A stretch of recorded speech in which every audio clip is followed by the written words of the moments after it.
What's up, everybody? Good morning. Welcome to Coast College Football Pregame Show, episode number 15.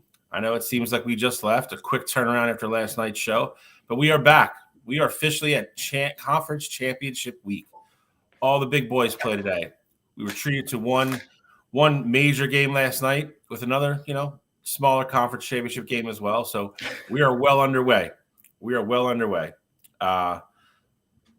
One of our panelists had a long night last night, but we will get into that shortly. He's looking a little rough for wear, but I do give him credit. He still woke up and answered the bell this morning. He's got a little hate in his heart today, though. I see him rocking Hawkeye stuff. So much hate. Misery loves company, but we got an enormous jam-packed show planned for you guys today. We're gonna go over last week's big results. One of our panelists aren't gonna like that either. And then we're going to go over last night's games as well. As always, we're going to go over the rankings, College Football Eliminator, which got very spicy after last night. We're going to go over all the scenarios that could possibly play out tonight and later today and tonight with who could, make the top four come noon tomorrow afternoon when they're announced. And we're going to give you all the previews for the big games tonight as well, plus our upsets and pick them. So we have a lot to get into. So before we do, just got to introduce everybody as always. First off, my Buckeye brother from another mother, Mr. One Loss himself, Mr. Probably not going to enjoy certain parts of the show today, Mr. Control. Yeah, how you doing? I'm okay. Yeah, I get it. We lost. Okay, it's fine. Everything's fine. Florida State's going to come through. Oklahoma State's going to come through. Our season's not over. Let's go. Control, you can see me in a bowl game, bro. No. I'll let you play one of those bummy teams. Not me. And last, but certainly not least, Mr. Oregon Duck, Mr. Clipped wing himself, Mr. Depressed, eye black, looks like he's been crying all night. I'm not sure. Can neither confirm nor deny. He's got the sunglasses on. He's got sunglasses on. Mr. Oregon Duck, Mr. West Coast himself, Alex Elmore. How are you feeling this morning? It's 7:08 in the morning where I'm at. The sun is not even up yet, and I'm wearing sunglasses, Bill. How the hell do you think I'm doing? All right?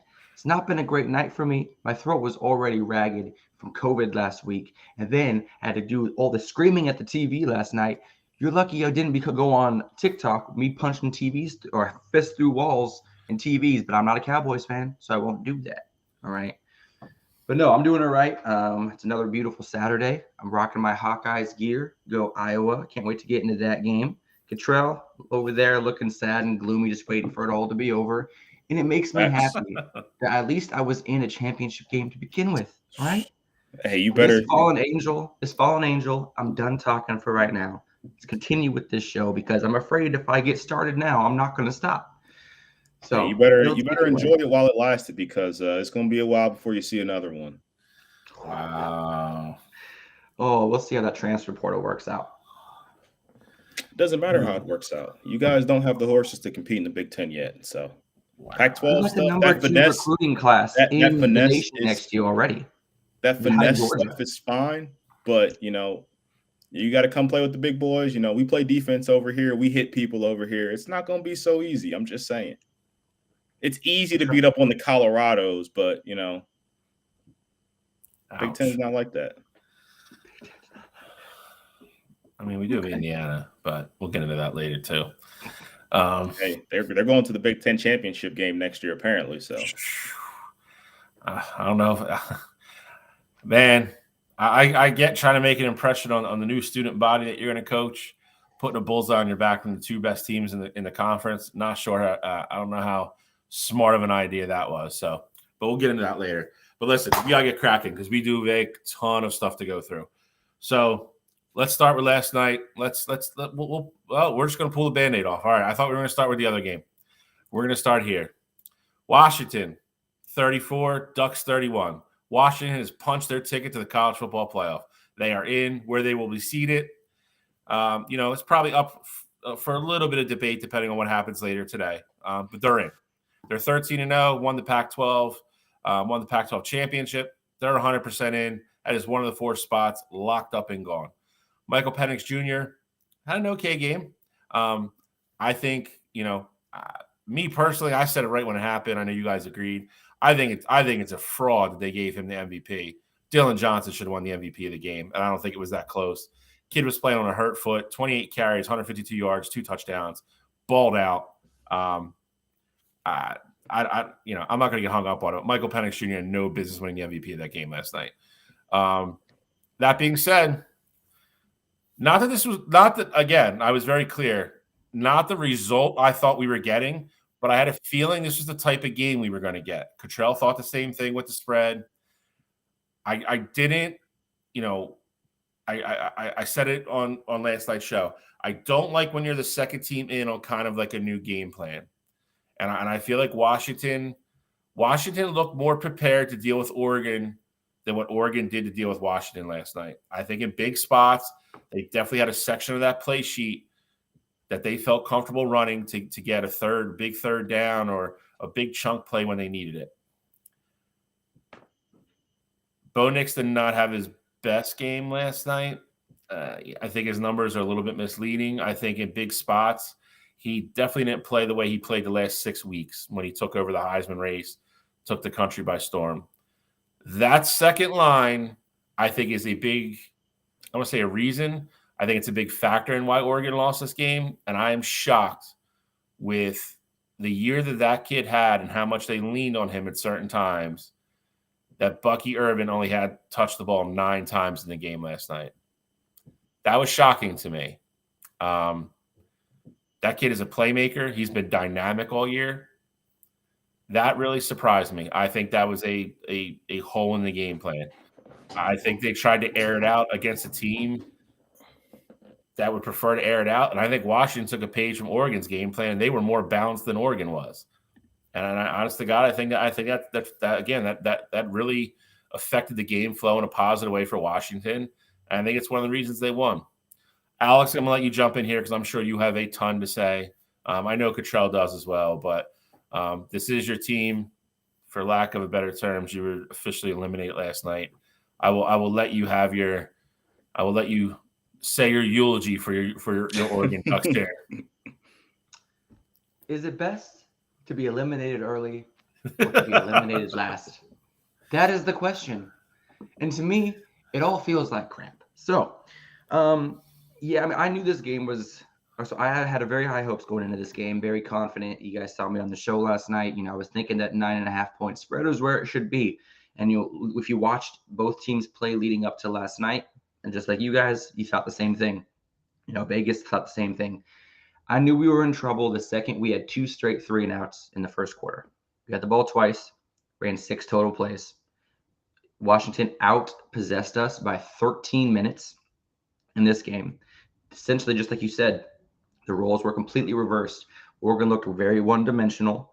Bucky Irvin should run the ball a whole lot more than 9 times. And even though, like I said, they were kind of running him in between the tackles, they weren't getting him out in space like they did in previous games.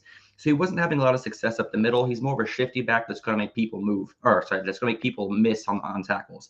Jordan James is more of the up the middle, heavy speed back. And when he got in the game, he was averaging 7 yards per carry, 5 carries for 35 yards. To me, if Bucky Irving's not having a great game, which he wasn't, why not give Jordan James the ball, especially in the second half when the Oregon Ducks were able to take the lead and make it more of a game? They should have been handing the ball to Jordan James a lot more. 5 carries when he's averaging 7 yards, that is completely unexplainable to me as far as why that did not happen that way. And Bill, you're completely right. When I was watching that game last night on 3rd and short, I was nervous because I knew they were just going to turn around, hand the ball to Dylan Johnson. Because guess what? We could not stop him. He was running like Derrick Henry last night. The dude's 6'1", 228. Obviously, he's not as big as Derrick Henry, but he was opposing his will as if he was. Oregon's defense could not get him down behind the line of scrimmage. Michael Penix Jr. won the MVP last night strictly off of name and Heisman hope. He did not win based off his being the best player of the game. And it's really tough for me to say that a Washington Husky was the best player of that game, but every time Dylan Johnson touched the ball, I felt nervous. That's just the type of game he had. He really stepped up and kind of carried his team last night.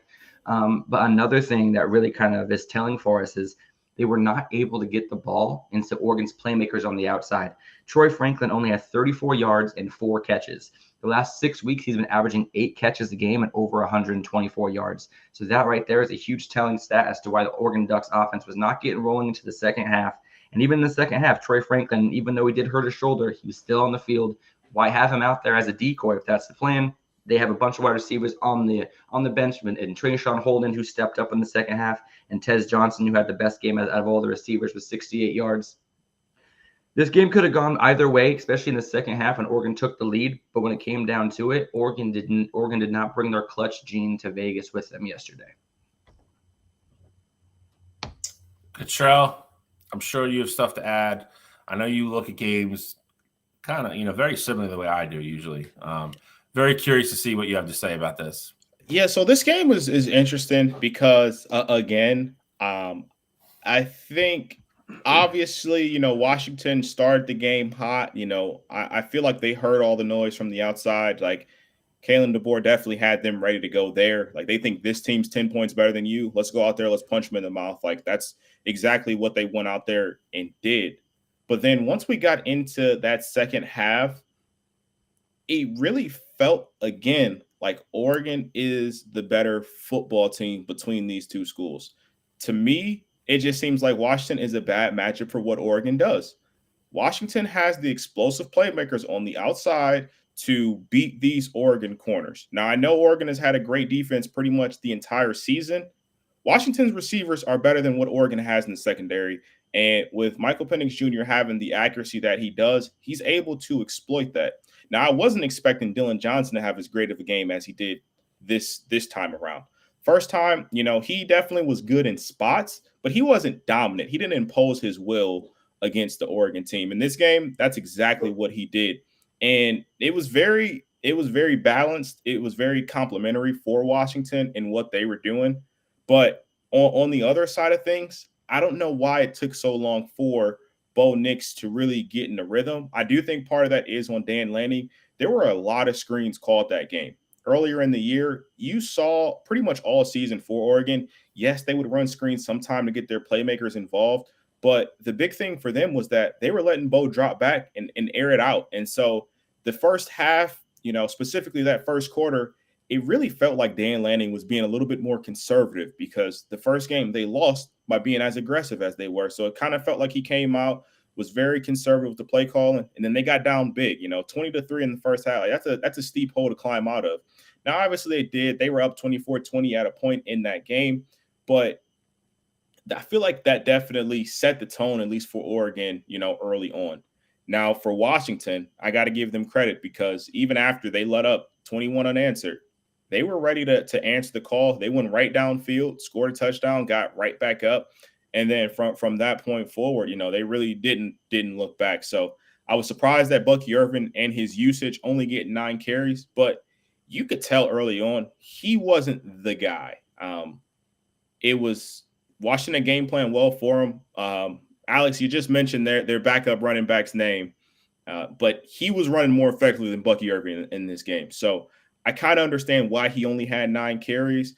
The one thing that I don't really like, though, is that once they got in that red zone area, that's when Bucky Irvin is going to, shoulder that load and can punch things in. But give Washington credit. They kept finding ways to be in these close games, and they kept finding their way on the right side of things. So this is another one where it kind of felt like Washington was going to run away with it. Even in the last, fourth quarter, last couple minutes there, they gave up a touchdown to Oregon in 6 seconds, it felt like. And, Kalen DeBoer still had the guts to throw the ball on a third down call and, seal the game. 30 seconds.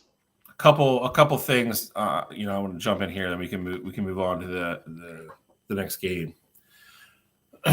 I think the one point that Cottrell just hit that I was going to hit on too. I think Dan Lanning got in his own head, and I said that was, I gave you 3 keys of the game last night, and you look at them in hindsight. Washington won 2 out of the 3. I said Bucky Irving had to have a big game. He did not. I said Bo Nix needed to outplay Michael Penix Jr., which he did. And I said Dan Lanning can't get outcoached by Kalen DeBoer, and he did. I agree with Cottrell 100%. I think he almost came out and overcompensated for being too aggressive the first time these guys played and was almost too conservative. I'm going to disagree a little bit with the Bucky Irving thing. I think they ran him in way too many predictable sets. Like, 2nd and 1, Washington's got 9 guys in the box. They know they're handing the ball off and they're not audibling or checking out of something. It was stuff like that. I also feel like Oregon didn't really change their game plan for this game, which was a little bit surprising to me. I feel like they tried to play this game very similar to the first one, and I think they looked at it like, take our mistakes out, our missed field goals out and stuff like that, and we'll play the same game we won. And I feel like Washington showed up with a different game plan. Washington was like, we're not going to try to go blow for blow with these guys. We're going to run the football more, try to control the clock a little bit, keep the ball out of Bo Nix's hands a little bit, and see where we're at. And that game plan worked flawlessly for them. Listen, I'm not going to disrespect Washington and say Oregon's still the better football team. I think Oregon's a very talented football team. I think this is a team that if this was next year, they would still make the playoff probably. They'd probably be one of the at-large teams, probably around 10 or 11 and 12. I would have no problem with that because I think they're a very good football team. But at that being said, I think you have to start giving Washington credit. They've beat them twice now, once at home, once on a neutral field. And they seem like they're the more adaptable team. So I think you have to give the Huskies some credit. I really do. I think they proved again last night that they're a top 4 team, and that's where they're going to be. So for sure, got to give them lucky credit. The game wasn't in Autzen. Okay. I for sure want to give them credit for what they've done. Like I don't say Oregon's a better team as a slight. I'm just saying, like, I think if you put this Washington team up against the other teams in the country, I think that spread looks a lot different than what it does with Washington. So, like, I know the spread came out as 5.5 for Michigan. Like, if they're playing Oregon and Oregon had to win this game 34-31, I don't think it'd be 5.5. I think it'd be a little tighter. Same with Georgia. Same with, some of these other schools as well. So I don't mean it as like a disrespect thing because Washington's definitely earned their stripes here for sure. But I just think Oregon would play these teams. Styles make fights. We say it all the time on Wire to Wire. We're talking about UFC and things like that. So I just think this is one of those things where Washington just kind of is the kryptonite for Oregon. Well, you highlight the one mismatch. Oregon's corners are not great, and then what Kalen DeBoer did a great job of, and you saw it on the game clinching play when they went for it.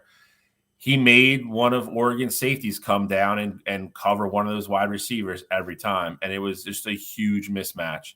Guys had to play 5-6 yards off the line as a cushion so they didn't get burnt. And they just kept running 3-yard outs, and they couldn't stop them. So, I mean, you got to give him credit for putting his players in the position to win. And that was, again, Oregon's front seven is nothing to sneeze at all. They're very good. If there's a weakness in the Oregon defense, and we've been saying it all year, it's the back four. And they're not terrible. They're just, to Cottrell's point, they're not necessarily equipped to deal with a team that can run 4 wide receiver sets all the time. And that's something Washington's very comfortable doing. But enough of this. I'm sure we could talk about this game. Yes. Let's move on. We'll move on to this one. I love that we just skipped the other championship game because Alex just wants to go right to throwing Cottrell under the bus. Well, no, what happened was it was late. All right. I only had time to make one slide. Okay. And it was which game we cared about more. So. I don't know. We'll go this one, though. I like this one. Get a little music for this game. Oh wow! Now we're playing music on the show. We do not own rights to the music to that music, by the way. They'll listen. They love me. They'll let me play it. Don't worry about it. The game, most watched football game of the year again. Of course, broke records again. Of course, I will share. Nothing else that. to do at 9 a.m. No, please. Yeah, over on the West Coast. Listen, yeah, you better get used to noon kickoffs, brother, because you're going to have a bunch of them next year. So you better get used to it. Big Ten is built on tradition. We kick off at noon. None of this 7:30 junk. That being said, listen, I will give credit where it's due. Ohio State played a very good football game. This game, in my opinion, lived up to the hype. You could definitely see the improvements from the last 2 years and Ohio State making adjustments and, Jim Knowles running the defense differently. This came down to, kind of like we said it was going to, was who's going to execute in the big spot. JJ McCarthy had a great game. Blake Corum broke off a couple big runs when he had to. Travion Henderson, I thought in my opinion, I thought he had a very good game. He had a very tough, kind of scrappy game. Marvin Harrison Jr. did what he always does, and it was helped out even more when Will Johnson got hurt. After Will Johnson got hurt for us, we really had a hard time even keeping him in front of us. So that kid is just on a different level. And I'll say what I said all year. I think he's the best player in college football, and I mean this. I don't think it's close. I think that kid is. You can just. I don't care who drafts him next year, as long as they have an adequate quarterback. I think the kid has all pro written all over him. If he stays healthy, I think he's Hall of Famer. And there's no quarterback in next year's draft that I would take over him. And I mean that. And watching him again on Saturday, I feel even better about it. I think if you're asking me who the best player in college football is, I don't care about the Heisman crap, none of that. It's Marvin Harrison Jr. in my opinion. He's that good. That being said, JJ outplayed Kyle McCord, and we knew that was going to be one of the big matchups. I think both these defenses showed up. It was a great game. I will be 100% honest with everybody. I was not as comfortable watching this game as I was the last 2 years. I did think we were going to win. I knew it was going to kind of be an edge of the seat type game. I knew it wasn't going to be like it was the last 2 years. I think everybody played well. Like I said, I'm not going to sit here and brag about it. I think I said it before. I think Michigan's the better team. I think they showed that. They won by 6 points. I think it was a very competitive football game, and I think it lived up to the hype. I mean, Ohio State was driving with 30 seconds to go in the ball to possibly win the game. We got some pressure on them. We threw kind of a bad pass over the middle. Rod Moore picked it off, and that was the game. It was everything it was supposed to be, and I think that's why almost 20 million people watched it. They knew what they were going to get, number 2 versus number 3 in the country. The last 4 or 5 years, this game has been, for lack of better terms, except for the one blowout, they've been very good football games. So, Cottrell, I'll let you hop in here. I can't believe I just gave you that many compliments, but, I do, I have to be unobjectionable and, give credit where it's due as well. Yeah, and I see, Andre, I see you in the comments here. Let's not forget, my friend, your favorite team is Georgia Tech. I don't know the last time that they won anything important.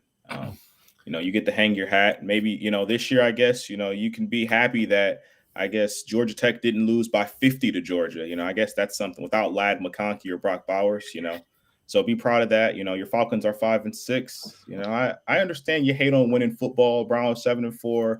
Ohio State's 11-1. They still got a shot to make the playoff. I understand. So, Georgia Tech couldn't beat Georgia's freshman team last week? You mean that game? You throw anybody out there. I mean, I could give you. We got St. Edwards in Ohio. They've won 7 out of the last 14 state championships. They might go out there and beat Georgia Tech. But anyway, back to the game though. Andre, remember when Bowling Green came to Georgia Tech this year and beat you guys by like 20? Good times. Good times. That's enough shitting on those bad sports down there in Georgia. Ohio State, I mean, look, key to the game was going to be finding ways to stop Blake Corum and Donovan Edwards. And for the most part, they did that.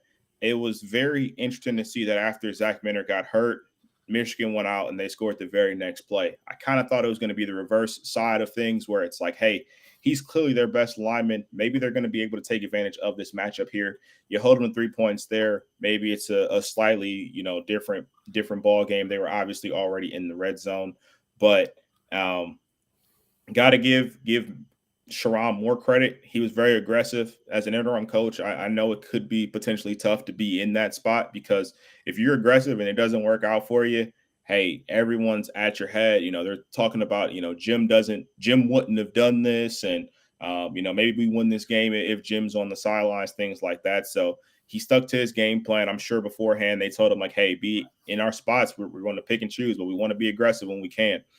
So give him credit for that. Knew it was going to be a tough uphill battle when, obviously both defenses were holding strong pretty early. Kyle McCord threw the pick, and then that's really what got things rolling. And then at the end of the day, Ohio State, they weren't able to punch the ball into the end zone when they absolutely needed to. I feel like Marvin Harrison obviously had a great game in this one. Would have liked to see him with more targets. He was having his way with the Michigan secondary, especially like Shally said after Will got hurt. But you know, just tough game up there in Ann Arbor, and now we just got to see what happens. We threw the sink at him. Marvin even said it after the game. He said there was a couple times they lined up in stuff that he wasn't exactly sure what they were in and what exactly he was supposed to do. And to Cottrell's point, we tried to limit his targets as much as we could, and he still had 5 catches for 118 and a touchdown. I thoroughly enjoyed watching him and Will at the beginning. Obviously, Will got the interception early, and then I think it might have been the next series. Actually, I think Harrison made that crazy over-the-shoulder catch on a throw from McCord that was kind of on the wrong side of him. He still adjusted and made the catch, which was a great catch. Obviously scored a touchdown later, but that was a fun battle to watch. If you want to watch good versus good, Will Johnson is going to be a top 15 pick next year when he's eligible. He's a very talented corner, and he went up against the best. And you're never going to stop Marvin Harrison, but I think if you look at what you got out of him when he was covering him before he went out the game with an injury, I was impressed. And like I said, I can't hold anybody in higher regards than I do Marvin Harrison Jr. Cottrell touched on one thing, was the Sherrone Moore thing. That guy, I think it's kind of a lot of the rumors I'm hearing with people close to the program is after tonight, they expect Harbaugh to sign his extension next week. And it's I'm hearing anything from 4 to 5, and that's going to be it. He's going to retire, and they've pretty much already put in writing that Sherrone Moore is going to be the coach in waiting. He's getting a big raise. So is Jesse Minter. We talk about it a lot on Wire to Wire about, black coaches getting their chances and stuff of that nature. For him to be who's going to end up, by all intents and purposes, the way it looks like he's going to be the first black head coach at the University of Michigan. That's a big deal. And he should be proud of himself. And, I couldn't be happier for him. I know we joked a little bit about the press conference and all that stuff after the first game, but the guy is a good guy. He's a very good recruiter. He's proven now that he can coach in big spots. I do give Harbaugh credit. They were talking to Sherrone Moore after the game, and they said, what did he tell you? And he said, don't worry about anything. He said, really just go coach your game, coach this game the way you want to coach it, be aggressive, be you. Nobody's going to second guess you on the coaching staff. Just, and if it works, it works. If not, if you think you made the right call in the right, in that time for that spot, then we live with it. So I thought that was cool from Harbaugh as well, and, I think we're going to see where everything goes here. I'm going to say something that I didn't think I was going to say. And, I don't think there's 4 better teams in the country than Ohio State. And I'll leave it at that. I wish Bill, there was. What are you talking about? The difference between the number 2 team in Michigan and the number 17 team in Notre Dame is that Michigan was able to catch the interception. That's the only difference. Ohio State should have 2 losses this season. Okay, after watching this last game, I am completely sold. Ohio State is not one of the 4 best teams in the country. I would tell you, minus us and maybe Georgia, I don't know if there's another team in the top 8 that if you put them on a neutral field that Ohio State doesn't beat. I could give you a couple teams right now, but we'll save that. Sure. And I would give it to us. We're here. Alabama beats Ohio State. Texas beats Ohio State. Let me see. Oof. There's 2 more teams right there. I would. Hey, Bill, you know what's funny? That's funny. No, I'm serious. You know what's funny? What? He didn't say Oregon. That wasn't the first team out of his mouth. That's because I get to see you in a bowl game when neither of us are in the CFP, baby. So I can talk shit then. No BS. I hope that happens. Do we legit have a good shot of it happening? Absolutely. Absolutely. It would depend. Because Louisville is going to be the one team that could screw this up. Because I think it's the Peach Bowl that has they're able to get the SEC team and the SEC. They're able to get the Big Ten team and the ACC team. So I think if Louisville loses, then we got a good shot at it. But if Louisville wins the ACC championship and Ohio State doesn't make the playoff, we're probably playing Louisville in a bowl game. I'm not gonna be excited. I would like to see Oregon and Ohio State play. Like I said, if Same. we're not making the CFP, that's the I'm- game that I would be totally cool with playing in. Here's the only problem with it, and this is where it gets distorted. We're sitting here talking about saying we want that game, but I want that game at full strength. Here's the reality of it. Marvin Harrison Jr. is a nutcase if he plays in that game. Just being honest. Bo too. I agree. I was going to get to Bo next, and I agree. And Bo next is the same thing. Bo, I mean, I guess is a little bit of a less likely to get hurt. If either one of those kids play in that game, though, they're nuts. They're nuts. They've put on tape what they're going to put on tape. And honestly, in both their cases, they're not going to look any better than they already have this year. So it just wouldn't be the same. But it'd be fun for the show. Don't get me wrong. And I would love to hear you two guys go at it. But it would depend on what we have. Next up, the Iron Bowl. And this is a prime example of why I'm going to disagree with Alex saying Alabama on a neutral field is going to beat Ohio State. They had zero business winning this game against a very, very mediocre Auburn team. Jalen Milroe, numbers are a little misleading. He had 40 of those 259 on the last throw of the game. Auburn does not have a great defense by any means. Ohio State has an elite defense. Hate to say it, they do. I am very. I'm not even going to get into the push off in the back corner of the end zone that everybody's just glossing over because it's Alabama. I promise you, if it was anybody else, all hell would have broke loose. Like if the roles were reversed and that was Auburn's guy pushing off to win the game, I can't even imagine the rant Nick Saban would have went on in the post-game press conference. But listen, to usually get to the end, you got to win a game like this that you shouldn't win. Got to give Alabama whatever credit you want to give them for getting there. Jermaine Burton is kind of starting to be, looking like he's going to be the number one. Jace McClellan had a very average game. Again, these numbers are not impressive against an Auburn team that's not good. They got beat on their home. They gave up 38 to New Mexico State 2 weeks ago. It is not a good football team. Auburn is smack dab at the beginning of a rebuild.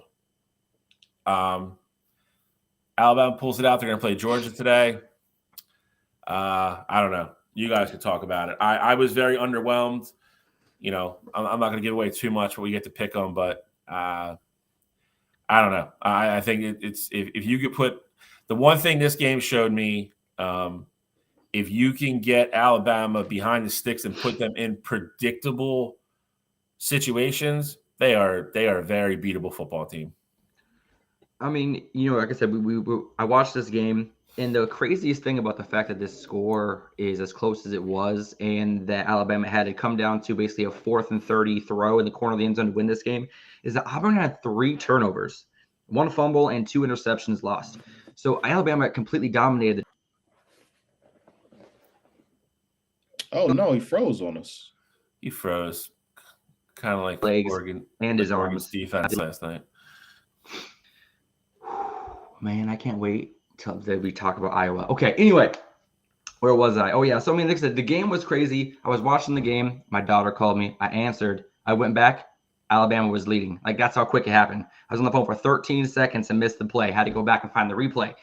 And it was honestly, it was wild. The fact that he rolled out to the right, threw it across the field, corner of the end zone, perfect pass with the push off, arguably a push off. I think there was a lot of hand battling there. I'm cool with the no call there.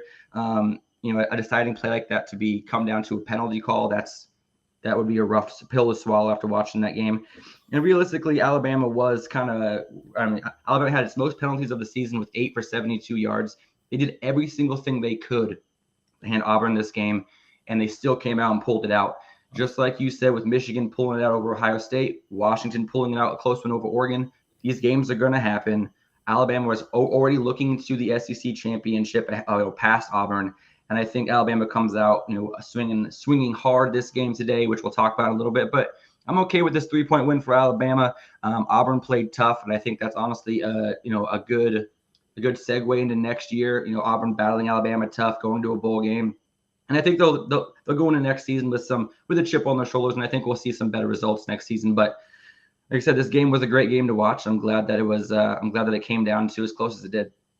So I'll start with the whole Auburn thing. Auburn's in a great spot. Them being able to battle Alabama like this now, they will have to find a quarterback next year. Peyton Thorne will not be at the helm, but they got great news from their recruiting class. They just flipped the number 1 receiver in the country in Cam Coleman. So him going down to Auburn, he'll probably have an opportunity to play pretty much right away. So that's a huge get for them. But specifically with this game, I agree with Alex in the sense of Alabama was 100% looking ahead.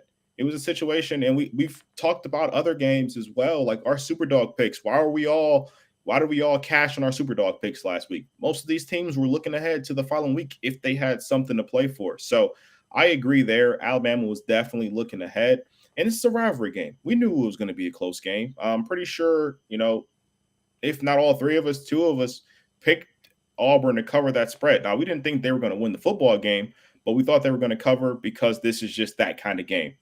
The one thing with Bama that I will say I was kind of surprised with, their defense had started to look better and better each game so far throughout this season. And for Auburn, they were able to pretty much get whatever they wanted on the ground. Obviously, they didn't have much success throughout the air. They got Peyton to turn the ball over a few times, but I was very surprised to see Alabama get ran all over the way that they did. And then on the flip side of things, you talk about Jermaine Burton finally becoming a presence. Nick Saban said after the game, that wasn't really their game plan. Obviously, they know how explosive Jermaine Burton is, but he's just one of those guys where, yes, they do try to scheme him open, but they don't try to force the ball to him. So I think that's a good thing and a bad thing. I think against a team like Georgia, you have to have ways to get your playmakers the ball. But specifically in this game, we saw it with Washington State and Washington. We saw, Ohio State, Michigan. Like, somebody has to lose these games. It shouldn't have been Auburn here. I'm not going to lie to you. It shouldn't have been Auburn. Nope. I think it's one thing if Bama had went down and scored on the last drive, just a regular drive. 4th and 31 can't happen. The odds of converting a 4th and 31 is so low. I mean, Auburn did everything the wrong way. 1, why are you only rushing 2 people? There's 31 yards. You don't want to give the quarterback enough time to sit back there and make a precision throw. 2, why are you in man-to-man coverage when your both outside receivers were single covered? Essentially, it's a 50-50 ball, whatever way you throw it. 3 in the middle got double team. Your 2 outside corners were one-on-one. That's an absolutely stupid scenario as well to begin with. And then the third thing is, why not have everybody in the end zone? The only way that they can beat you is if they put the ball in the end zone, make them throw the ball out there in front of you, and get one of your guys to go out there and make a tackle. So Auburn lost this game because of sheer stupidity and bad coaching. I give Milroe credit for putting the ball where he did. I give the receiver credit for making the catch in the back of the end zone. I do think it was a push-off. But I also agree with Alex. I'm not calling that there because I don't want a game to be decided on a penalty. Auburn should have won this football game. They didn't. Now they got a shot to go play Georgia and get a spot in the playoff. Boom. Boom.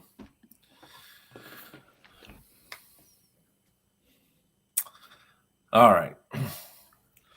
This is where we sit going into this afternoon.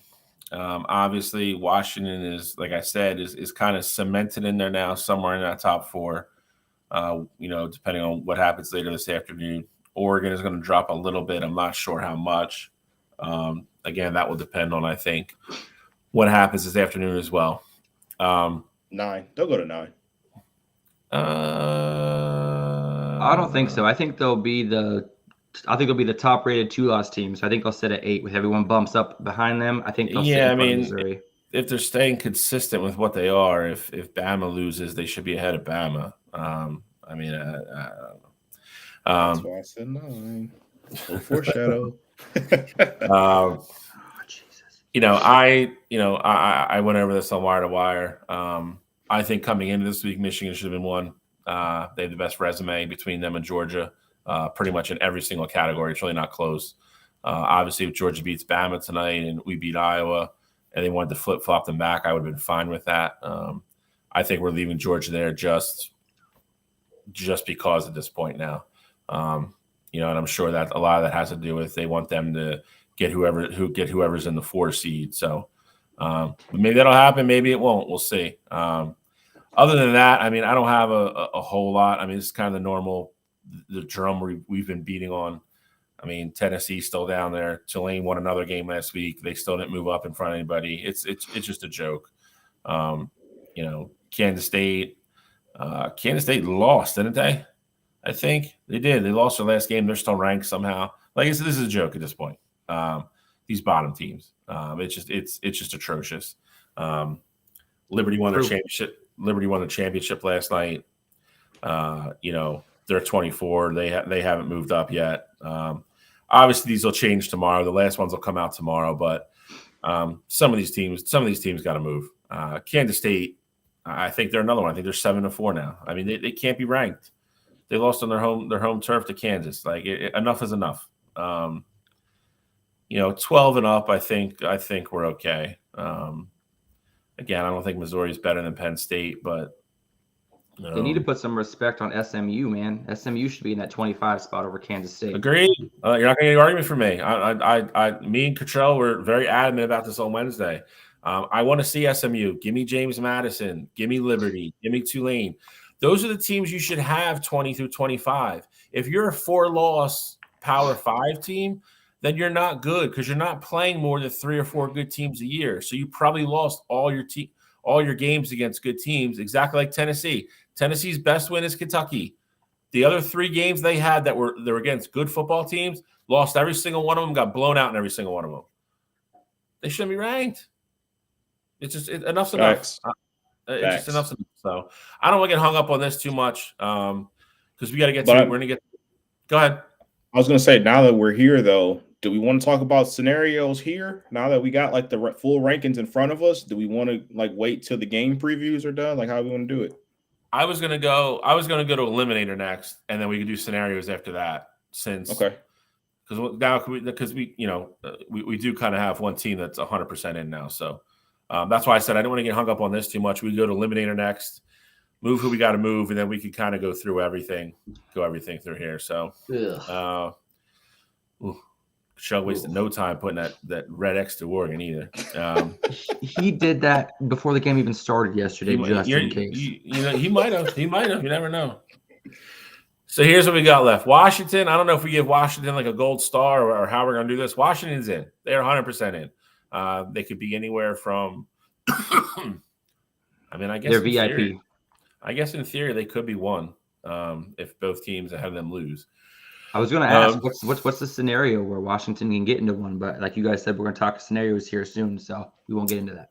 That's the only scenario they can. Michigan would have to lose to Iowa, and Georgia would have to lose to Alabama. And then my question is, how close would Iowa have to make the game against Michigan for Washington to be able to trump Michigan? You think so? Okay. Doesn't matter. If Michigan wins, they don't go any lower than 2. In my opinion. I agree.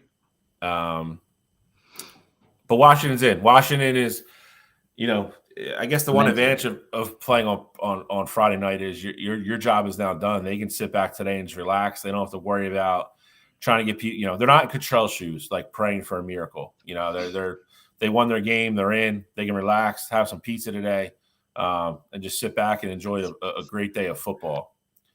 That's what they always give these kids. They give them pizza all the time. When you're in that kind of shape and you work out as much as you can eat pizza whenever you want. I remember those days. Me too. Now I just eat pizza.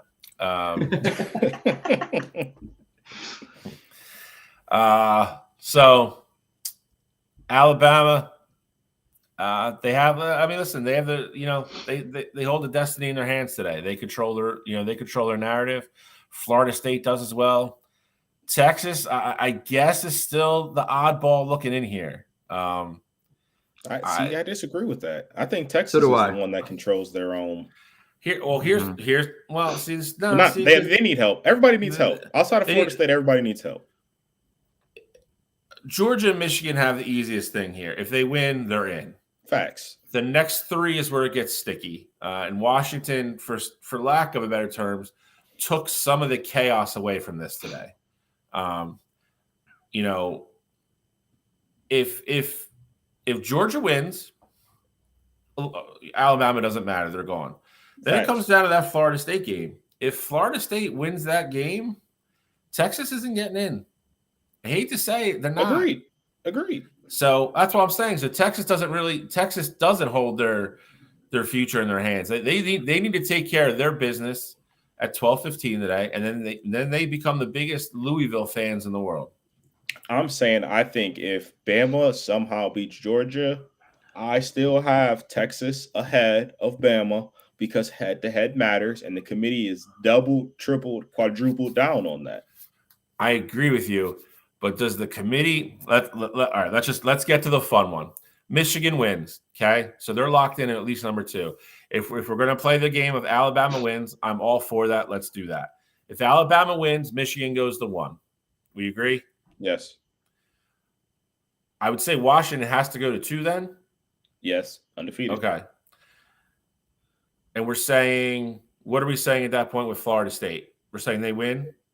It's hard to say with Florida State because we don't know who's going to be the quarterback today. So let's just say for this. I say for argument's sake, let's say Florida State loses because I don't. Okay. The confusing part about them is that with Tate, with their third string quarterback, I still think Louisville has a great chance to win this football game, and you see the spread kind of showing you that. And went down a point, though. 1.5. But clearly they think this game is tight without Jordan Travis being under center. Obviously. I mean, Jordan Travis was a top 4 or 5 Heisman pick through week 7. I mean, right. So it was, you take any of these teams quarterback off, they're all screwed. So, but okay, so if we're saying Florida State loses, that's what we're saying, they're out. Listen, people can say what they want. The committee's being good to Florida State, and they're being consistent, and they're doing what they have to do. Yep. The committee, correct. The committee just needs to be given a reason to not put them in the top 4. Because I hate to say it, listen, if they end up 4 and they play Georgia at 1 without Jordan Travis, they're getting smoked. And I don't mean that by any disrespect at all. Like I said, if you can be disrespectful, Bill. It's okay. No, I mean, but if you took Carson back off Georgia, or you took, JJ away from, Michigan, or Michael Penix Jr. away from Washington, those teams are all probably getting beat too. All right. So we talk about how important the quarterback position is, and it's true for a reason. So if we're saying Florida State's out, so we got Michigan 1, Washington 2. I think Texas has to be 3 then, right? In my book, yeah. Okay, so here's where it becomes, and we're gonna double back to Florida State because that's the part where I don't think the committee has the balls to do the right thing. But for this scenario, we'll say Florida State loses. Then I think that's your top 3. I think you go Michigan, Washington, Texas, and then I think you go the winner of Georgia. You would have to go Alabama then, right? I mean, if you're saying Alabama beats Georgia, I think that's fair. I agree. I think it's going to be this scenario and the one we're going to go to next are the ones that I don't know if I trust them to do the right thing. So here's my thing, is that if Georgia beats or Alabama beats Georgia, how close are we saying this game is? Are we saying this is like a 3-point game, or are we saying this is like? I don't think it matters personally. I don't think it matters. If Alabama beats Georgia, they're in, and they're gonna be a 1-loss SEC champion. Okay. But here's the other part of that. And their last win would be against the number 1 team in the country. I like where you're going, Alex. Here's the other part of that question, though. If Alabama beats Georgia, does Georgia drop out of top 4 for Ohio State, or does Ohio State get left out in the cold? Georgia is not. If Georgia loses the game, we have absolutely no shot. Georgia is getting the benefit of the doubt over Ohio State every time. Agreed. Even though it's a loss to Bama, it's just no. Not happening. Cottrell, where did you think I was going with that? With when I started asking questions, you were like, I see where you're going. Where did you think I was going? I thought you were going to ask, does Georgia still have a way to make it into the playoff? That we won 29 straight. The only loss, if it's a close game and they lose to Alabama on a neutral field, you're saying that Alabama is one of the 4 best teams in the country. Does that also mean that Georgia has a claim to be there? All right. Well, I mean, there's the discussion, man. I mean, if you're saying Michigan's 1, and Washington's 2. If Alabama wins, we're agreeing they're in. Do they have the balls to say? See, because that's where it gets it. I mean, I don't think you can do this, but do they say Georgia's still unequivocally better than Texas, and they leave Texas out? I think it's very possible. I will tell you that. You get 2 SEC schools in there because I mean, if Bama beats Georgia, I just don't see a scenario where they don't make it. But I agree with Gene. I mean, I also agree, but I mean, look at if you're comparing losses. I know that's not the way you can do it, but if you're comparing losses, Oklahoma loss or an Alabama loss on a neutral field, like I don't know. Listen, it is the number. I think it's either number 1 or number 2 in our criteria that conference championships matter. I don't know how you could take a team who has been in the top 6 or 7 all year. Their only loss is to a good Oklahoma team. They don't have a bad loss. If they would have lost to like TCU or something, I think that changes the narrative a little bit. But they didn't. Their losses on a neutral field to an Oklahoma team in a rivalry game. Yeah. And it was a great game. It was a close game. They didn't get blown out. They lost by what, 4, 3, 4, something like that? Yep. So I just don't see how you keep them out. Now, here's the nightmare scenario for everybody. This is the bad one. And this is the one that I do not trust them to do the right thing. And this is where me personally, and I won't agree with it. I will rail against it. I will rant against it. I'll go nuts on Wednesday, and I'll go nuts next Saturday again. If Florida State wins, we're assuming Washington's already in, and Michigan holds serve tonight. That's the 3. If Alabama beats Georgia, who doesn't get in? Because I agree.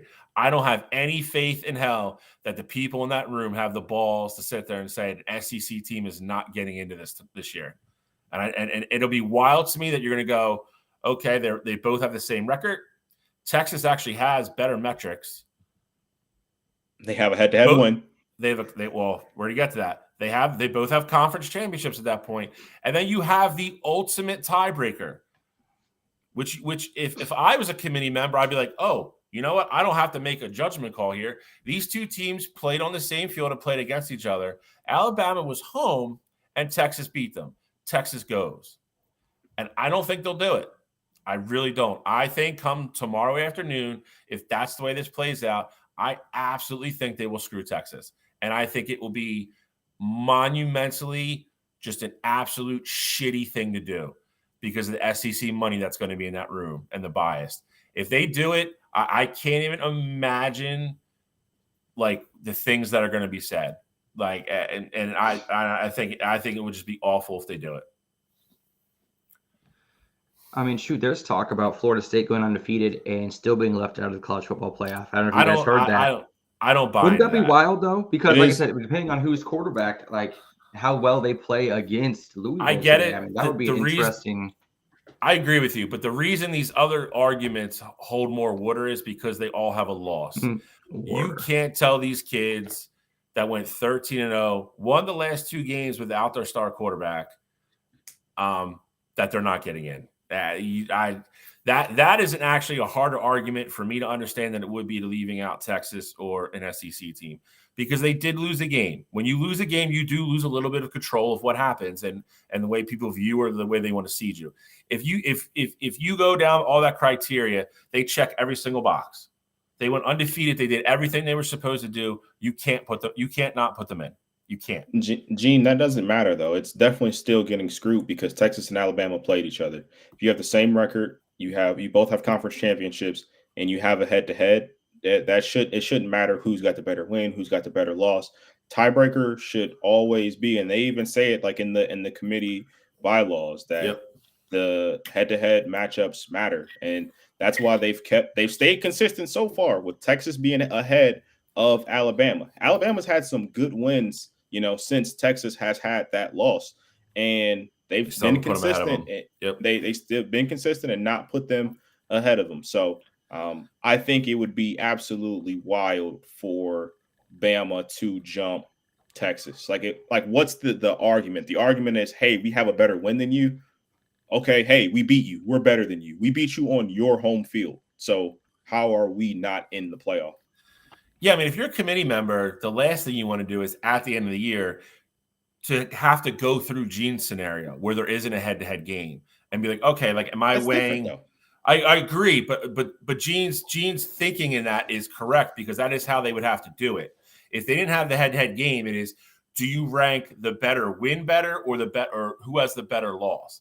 And that's subjective. And people look at that stuff differently. That's the nightmare scenario for these people. They don't have that. They literally go down to bullet point number 3, head-to-head, head-to-head games and all that stuff. They played head-to-head. Alabama was home. They dropped the ball. Texas beat them. That has to reign supreme here. If you want people to believe in this and believe in the system and everything else, sorry. This is just for as many breaks as the SEC has gotten over the years and getting into this, and people backdooring themselves sometimes or being seated differently than where they should be. It's the way the cookie crumbles this year. I think at the beginning of the year, I think we all agreed either Michigan or Ohio State were going to run the table. We knew one Big Ten team was going to go in. Me and Cottrell talked about it last night. We've talked about it through the course of the year. I think it became very evident in the middle of the year, to me anyway, that both of us were not getting in. Would you agree with that? Yeah. Yeah. Washington ran the table. That becomes undeniable. I also think we all thought at some point Florida State was probably going to slip up. They didn't. So if they hold serve again today, they're undefeated. You can't leave any of the 3 of them out. Michigan, Washington, Florida State become locks. If Georgia takes care of business, there's your 4. If not, I can't wait. I can't wait to sit there at noon tomorrow and be like, what are we getting? Like, because it's going to be, it's going to be nuts. Gene, the thing is that we agree. Well, at least I agree with you. I think if FSU win, Bama beats Georgia, Bama is in over Texas. I agree with you. I'm just saying it's not the right thing to do based off of what the committee tells me that they go off. I'm agreeing with both of you, and that's why I started this conversation the way I did. I don't trust those people in the room to do the right thing. They will 100% put Alabama in. I agree. There's no shot. I just don't know how Boo Callahan's going to get on national TV tomorrow and defense it. I just don't. Alex, what's your take? Alex spent all his electric money on booze last night after the Oregon game. It is storming here right now. Like our tree in the front yard's about to blow over. Like a power just went out, so I'm catching back up. Which 2 teams are you guys referring to right now? Sorry, Texas. In the scenario that Bama beats Georgia, Texas wins the Big 12, and FSU wins.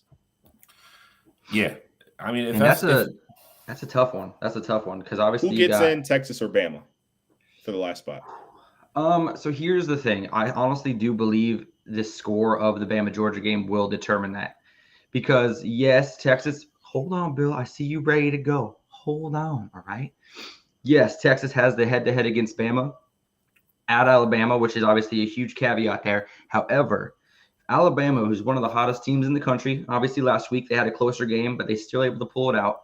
If they're able to beat Georgia by, say, more than 7 points, 2 possessions, I don't think there's a way you can keep Alabama out, even with the fact that Texas beat them. But that's just what I'm thinking. So, I mean, like I said, we're going to have to find out and wait for the judges, wait for the game. I ultimately think Alabama finds a way to get in that scenario if Alabama is able to beat Georgia by more than 7. But if it's less than that, Texas gets in. Who would you put in? See, I don't like the score thing either because, then how do you not factor in last week's BS game? They won at Auburn by 3 on a miracle. Let's just be honest. Yes, they did. But again, good teams find ways to win. Texas beat the snot out of Bama on their home field. Agreed. And again, people don't want to talk about it. That game was Texas is in handily control of that game for 90% of it. And the score doesn't even tell you. It was 32. It doesn't. But the score does not reflect how that game really was. It doesn't because they just ran Jonathan Brooks into the ground in the second half because they had the big lead and they still scored. Like, I don't know how, like, your mission statement is to judge these teams based upon performance, eye test, conference championship, and head-to-head, and we're just going to throw the third one out if it comes down to that. This is all bullshit. Then it's just all BS. Yep. Well, this is an argument for why they're expanding the college football playoff to more teams next year. This exact reason. And again, this is another year where I would love to see it. I would love to see, Ohio State is like an 8 seed, like and like watch. We've seen the different brackets breakdown. We'll get a different one tomorrow, like what it would look like with a top 12. Like I would love Tulane have to go to like Penn State or somewhere like that and play, or like watch Oregon have to go to Ann Arbor in the middle of December and play a game there in snow. I would love to see it. We all want to see that, and we're finally going to get it. But that doesn't excuse them to make the wrong decision this year. We're still on these rules for this year. If Texas wins and Alabama wins, there's no way you can keep Texas out. There's none. Like the fact that they played head to head is making it easy. Like nobody can bitch if they put Texas in. You can only bitch if you put Alabama in. You only create controversy if you put Alabama in. So if you put Texas in, you just go, they both had, they both look good. They both have a conference championship. These teams played head-to-head. Texas wins. That's what we judge these teams off. It's that simple. Like you're literally making up your own criteria at that point to put Alabama in because an SEC team has to be there. And the SEC wasn't good this year. Just be honest. It's not. LSU had 3 losses. Ole Miss is the second or third best SEC team. Is it still the best football conference top to bottom in the country? Yes. I'm not saying that. But it's not what it normally is. It's not. You don't have LSU at 11-1 and their only loss is Bama. Ole Miss is 10-2. Florida sucked this year. Like they're usually a 10-win team. We've talked at length about Tennessee. They're terrible. Like this isn't a good SEC year. It's just not. Just be honest about it. I know that the SEC bias is real, and for the most part, I hate to say it, like we joke about it, but a lot of the times it is because it's real, and but it's also because it's real and it makes sense. They usually have 8 or 9 really good football teams. That's not the case this year. It's just not. Texas A&M stinks this year. Like they're just not good. It's a down year for the SEC. That doesn't mean Georgia's not elite because they are. It doesn't mean Alabama's not good because they are. But it does. Like this isn't a year where like you're arguing like, oh, well, Georgia and Alabama are just head and shoulders above everybody in the country, and they're both sitting there 12-0, and one of them's going to have a loss, and now you're saying we have to cut one of the top 4 teams out of the country. That's not the case this year. It's not. As good as Georgia's look, this is not the same Georgia team as the last 2 years. They're still number 1. They're still very good. This is not a dominant Alabama team. Like, just keep it 100%. Like, you're looking at all these teams, Michigan, Washington, Texas, Ohio State. You play all these teams on a neutral field a bunch of times, you're going to get mixed results. It's not going to be like it was 2 years ago where, you saw what Georgia did to a very good Michigan team. Over the years, you've seen what Alabama's done to very good football teams, just blowing them the hell out. Just hangs 50 on people like it's nobody's business. That's not where we are this year. 2023 is not that. So I think it would be criminal if Texas doesn't get in over Alabama. And I'll leave it at that. All right, ready to get into some previews then? We got 50 minutes before the game start. Kickoff is actually 12:12. So if we do go a little long, we're okay. We're still going to try to get you out of here at 12 like we always do. But, we can't. Or 9 a.m. for you West Coast awesome people. Alex, you chose to live where you live. And it's it's not our problem. That's true. It's not my. I'm just kidding. Touche. Touche. He wouldn't care if Oregon won last night. He'd be like, we can stay on here to 3 o'clock in the afternoon. I don't care. I wouldn't have gone to sleep. Been wearing the same makeup, the same outfit. I'm not gonna lie to you. Then we really would have gotten into some shit if Oregon had won, because the scenarios could have been bonkers because Bama wins, Texas wins, then you just got mad chaos. And I said at the beginning, part of me, listen, I can't pull for you for obvious reasons, because pulling for you is directly going against me at that point. Let's just keep it 100%. Like, yeah, you know what I mean? Like you don't want to see me pissed off, but like if I'm not pissed off, that means you're sad. Like that's the world me and you live in. Let's just be honest about it. That's right? a fact. I didn't want to see Oregon lose. I didn't. For the show's sake, for Alex's sake, I've been friends with Alex for a long time. I wanted Oregon to win, and I think Oregon. I still think, to some degree, I think Oregon's the more exciting team to be in the playoff. We're just not going to get that. But that being said, it's it's a totally different dynamic now. But like I said, that took a lot of the intrigue out of it, because Washington's in now. Like you said, if Oregon wins, they're now another one-loss conference champion. Now it's like we possibly have to shuffle 4 of them for 2 spots. Then it would have been like completely nuts. So Washington winning last night did take a little of the craziness out of it. But that being said, Mountain West, here we go. Boise State versus UNLV. Just gonna say, we play UNLV. We got a bunch of shit for it at the beginning of the year. They're like a 10-2 football team now. Not saying they're great. 9-3. Not saying they're great, but they weren't the cupcake everybody thought they were. But that being said, I believe Boise State's a 3.5 or 2.5 point favorite in this game. 2.5. 2.5. This sneakily could be one of the better games of the day. I think I'm protesting this game. All right. San Jose State should be in this game over UNLV. They were ahead of them in the rankings, beat them last week. I haven't looked into the tiebreaker and why they were in instead of San Jose State yet, but I'm pretty upset by this game. This should have been a Boise State San Jose State rematch. I can tell you this: nobody got more press than San Jose State. Nobody gave San Jose State more press than we did in between Wire to Wire and this show at the beginning of the year. And then they kind of disappointed in the middle of the season. They may have lost me a parlay or 2, losing games they shouldn't have.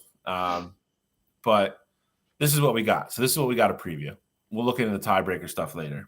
They got the same record, and they have the same conference record, and UNLV has a better overall record. So I'm sure that was probably the tiebreaker. That's probably what it is then. So this game, where is this game? This game is a home game Vegas. for UNLV. This game it is home? It's at Allegiant Stadium. Ah, so it's back in the Roomba. That's where we were last night. Yep. Alex already quick fresh. change up. Alex likes that place. Just kidding. Wow. Oh, wow. I'm going to go buy and throw eggs at it. All right, yes, this is a de facto home game then. So no, it is a home game. They play their home games at Allegiant Stadium. Did it really? They have their own They stadium? do. They do. They pay like it's like a $1.2 million contract per year. They give the Raiders organization or the owners of the stadium for use of the facilities. Oh, all right. So it's a home game then. All right. Home. Uncle Shelly learned something today. Boise State though, still it's 2.5 or 3.5. I'm sorry. One of you guys corrected me. 2.5. All right. Boise State kind of had a weird year. Started out with a lot of hype, kind of went down in the year, started at the end of the year, started playing the way I think a lot of people thought they were going to. I know they've had quarterback issues. UNLV, like I said, I think it was our first game or second game maybe. We played them, beat the hell out of them. They obviously rebounded nicely. I've gone back and forth on this game so many times. I'm gonna stick with my gut here. I'm gonna go with Boise State. I think how they're playing towards the end of the year, their offense is finally executing on a level, like I said, I think that a lot of people expected all year from them. They seem the last 4 or 5 weeks really figure everything out. They've been playing more consistent. I think they have the better defense between the two teams. I'm going to go Boise State. All right. When we look at Boise State's schedule, besides the thrashing that they took against Washington, the opening game of the year, every other loss, the other 4 losses have all been by 1 possession or less. So Boise State has a way of keeping in games that they shouldn't. And also, they also have a habit of kind of playing down to their opponents, which can really hurt you in a spot like this. However, Boise State being the 2.5 point favorite, I think the reason for that is that Boise State does have the number 11 rushing offense in the country, averaging 207 yards per game. They're going to ultimately run the ball down UNLV's throat.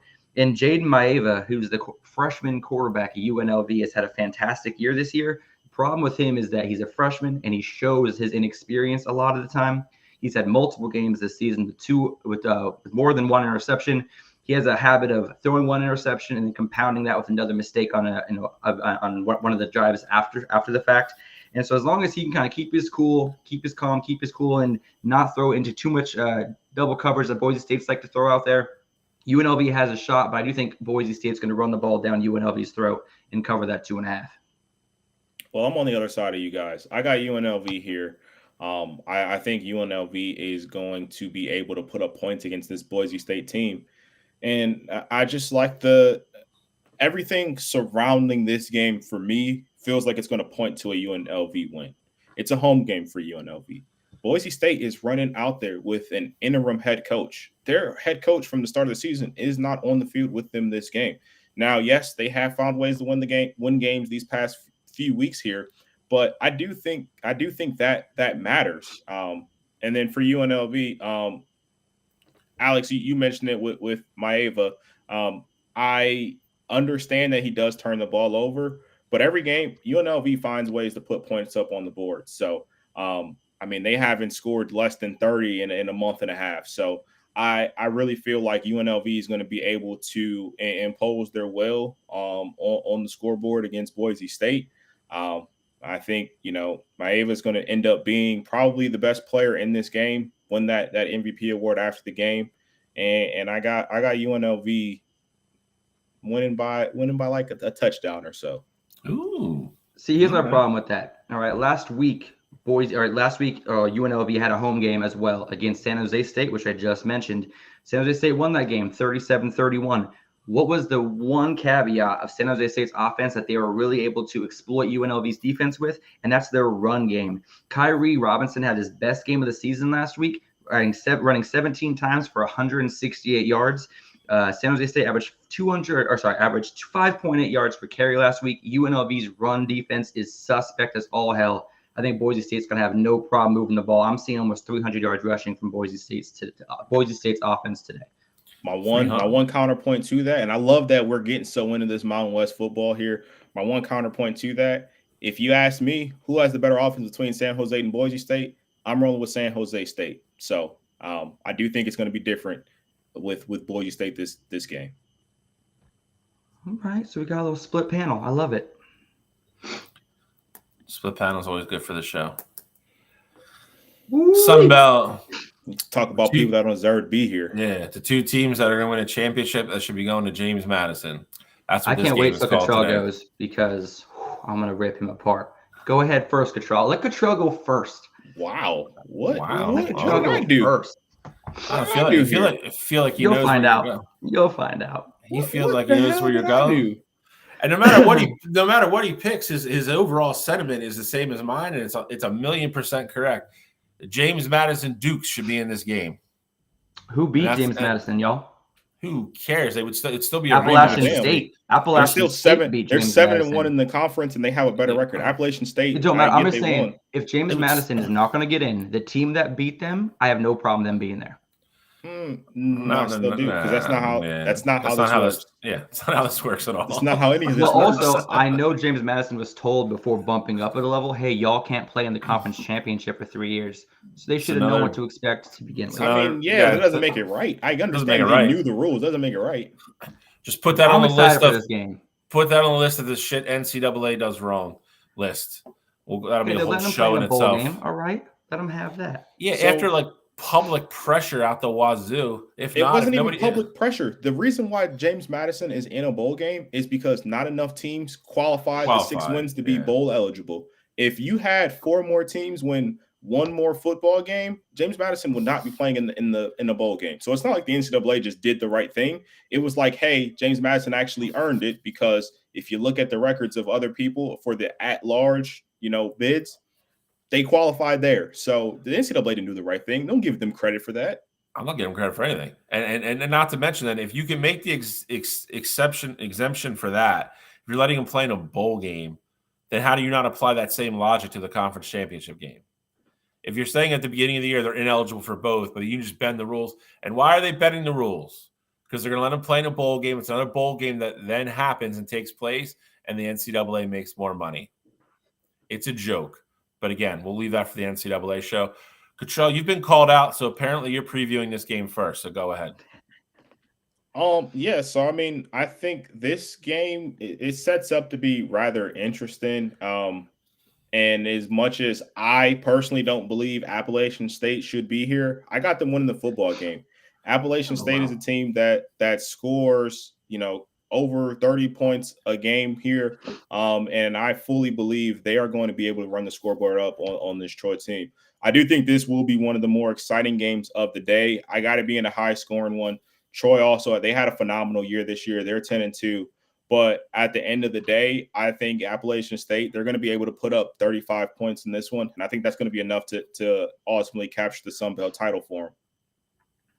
All right. Well, here I was thinking that you were going to harp on the James Madison thing for a lot longer, which really kind of took the wind out of my sails. So now I'm just kind of floating there in the ocean with no sails. You know I mean, what I mean? how can I harp on it? They're not here. They're not playing. They should be. Everybody knows they should be. I mean, what else can I say? We've been talking about it for 8 weeks too. So I mean, I know I wanted more, but I finally have something to throw in his face about James Madison. And you know what? I'm gonna roll with Appalachian State in this game as well. I mean, the surprise fact about Troy is that they are the number 10 scoring defense in the country. Surprisingly, only allowing 16.7 points per game, and they have a 6th-year quarterback named Gunnar Watson, who has had one of the best seasons of his career. 3,100 yards, 26 touchdowns, only 5 interceptions. He really does a great job of kind of taking care of the ball, not turning it over. And that's one of the reasons why Troy only has 2 losses this season. And then we got historically, Appalachian State always steps up to the big game. We remember back in the day when they beat Michigan, they were able to beat James Madison undefeated. Appalachian State to throw that in there. I was waiting how long it was going to take for this to come out. Appalachian State always finds a way to win these big games, and they probably have one of the best. Actually, in this game, I can honestly say these are probably 2 of the better quarterbacks that you have not heard of. Obviously, I just mentioned Gunnar Watson. On the other side of it, though, Appalachian State does have also an amazing quarterback named Joey Aguilar, with 3,200 passing yards for him, 33 touchdowns, a little bit more careless with the ball with 9 interceptions, but he's leading the way of the 17th ranked scoring offense in the country, 35 points per game, as Cottrell just mentioned. And so it's going to be a great game. I do ultimately have Appalachian State winning this game, but I'm kind of following Cottrell's footsteps here. The over is 52.5, even though Troy does have an elite defense. Appalachian State's been able to score on everybody this season, and I expect that over to hit pretty hard on that 52.5. The other thing with Troy too, before you go, Bill, the other thing with Troy is that if you look through their schedule, schedule's pretty light. Obviously, they got to play who's in their conference, but 2 tough games they lost both of them. Obviously, didn't expect them to beat Kansas State, but then them losing a tight game to James Madison, and that's earlier on in the season before James Madison really had that public exposure and love. But losing that game as well, I mean, I think to me that said something as well. I mean, I guess you could say that, but at the same time, like, yeah, they do. They have a better win than Appalachian State does. I mean, it's listen, no, they don't.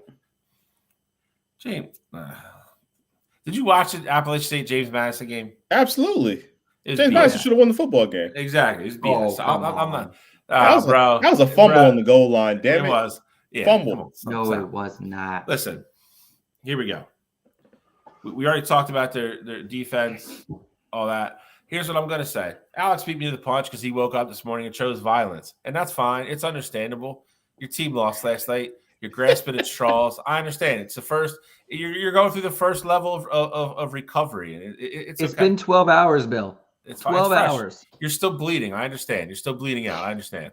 Still touch and go. This is not your Appalachian State team that beat Michigan, though. I'm going to tell you that.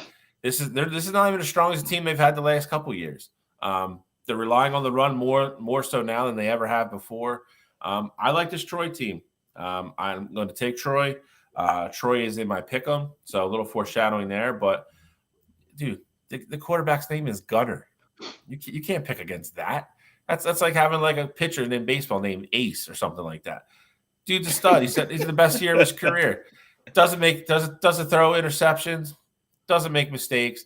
Troy is well balanced, and like I said, I think they have the better defense. I think Appalachian State has to slow this game down to win it, and I don't think they're going to be able to do it. I like Troy. I think Troy wins the Sun Belt Conference Championship. If they were smart, they would put it in a car and drive it down the road and give it to James Madison because that's where it belongs. But we're not going to get that. But I would like the Troy Trojans. Again, I just think they're a better football team. I think they have the better defense, and I think they have a more dynamic offense. So I will go with Gunnar Watson and company. He does have a badass name. Maction. This is Cottrell's backyard. On Wheelhouse, baby. Wheelhouse. Not Kent State so much this year, but worst team in FBS. You got Northern Miami Beach, Miami of Ohio, at the Toledo. What are the Toledo? What are they? They're the Rockets. They have the best, one of the best mascots in college football, honestly. Why did I want to say the Hens? I don't know why. They are the Rockets. Who are the Mudhens? Do you have a baseball? Is there a baseball team, the Mudheads? Mud. I think there's a minor. Are you thinking of Waterboy Ricky Bobby and the Mud Dogs? No. Does Toledo have a minor league baseball team? I don't believe so. The minor league team for like the Indians is in Youngstown, and then they got one in Columbus. The Guardians. God, you guys are both idiots. I was right. The minor league team in Toledo is the Mudheads. So that's what the Rockets are today. Who are they? They're not our affiliate. Who are they? Detroit. Oh, see, that's why I don't give a damn about Detroit's minor league. Well, I mean, you should know your local sports. All right. Hey, it's not, again, Toledo's might as well be Michigan for all I care. So, wow. All right, true that. All right, so Miami, Ohio, 10-2, Toledo 11-1. This game for me. I've been a big Toledo guy all year. This game solely rests on the shoulders of DeQuan Finn. I think if he shows up and has a DeQuan Finn type game, I think Toledo's going to win. I think Miami of Ohio definitely has the better defense. I think they have more of like a lethargic offense, though. Kind of more based on kind of like a normal MAC team. Like they run the ball, they throw the ball when they have to. I don't call them plodding because they're not plodding. They're a good football team. I've actually watched them play twice this year. They have some athletes at the skill positions. DeQuan Finn has been banged up at certain points the last 2 years. They lost their first game of the year and they haven't lost since. And they shouldn't have lost that one. And they shouldn't have. You're 100% right. But Brett Gabbert, I think is capable of pulling this game off for Miami. He's their quarterback. But again, like I said, I think this game solely rests on the shoulders of DeQuan Finn. I think if he shows up and plays well, he has that offense humming. They've been on fire the last 6 weeks, just pummeling people in the MAC. And if you know anything about the MAC, they play on Tuesday nights. They do weird things, but there's always games every year where a Kent State this year would beat like a Miami, Ohio. It really hasn't been. No, but am I wrong though? There's always like one or two like just super head scratching upsets in the MAC every year. You haven't had ones. Yeah, you really haven't had that this year. I mean, these two teams have kind of been at the top of their divisions. The MAC is a 2-division conference, and they've been up there all year, and they've kind of held serve and got here. So I'm going to go with Toledo on this one. Like I said, I will back DeQuan Finn. He's one of the better quarterbacks that nobody talks about in the country. Very dynamic. He can run the ball. He can throw the ball. Give me the Toledo Rocket Mudhens today. I'm rolling with Toledo as well. I think Toledo's a better football team. These teams played earlier this year, and Toledo was pretty dominant. I know the score says 21-17, but yet you have to realize that in that game, Toledo got up big, and they really let their foot off the gas in that one. It was 21-3. Miami scored some touchdowns, and I want to say it was early in the third quarter, if I remember correctly. Did they fumble like the 2 or something too? Yeah, going in, they did something like that. There was turnover in that game. I don't remember exactly where it was at, but Toledo's a better football team. Toledo lost their first game of the year to Illinois. It was a very tight game. They shouldn't have lost that one. And they pretty much ran through the MAC after that.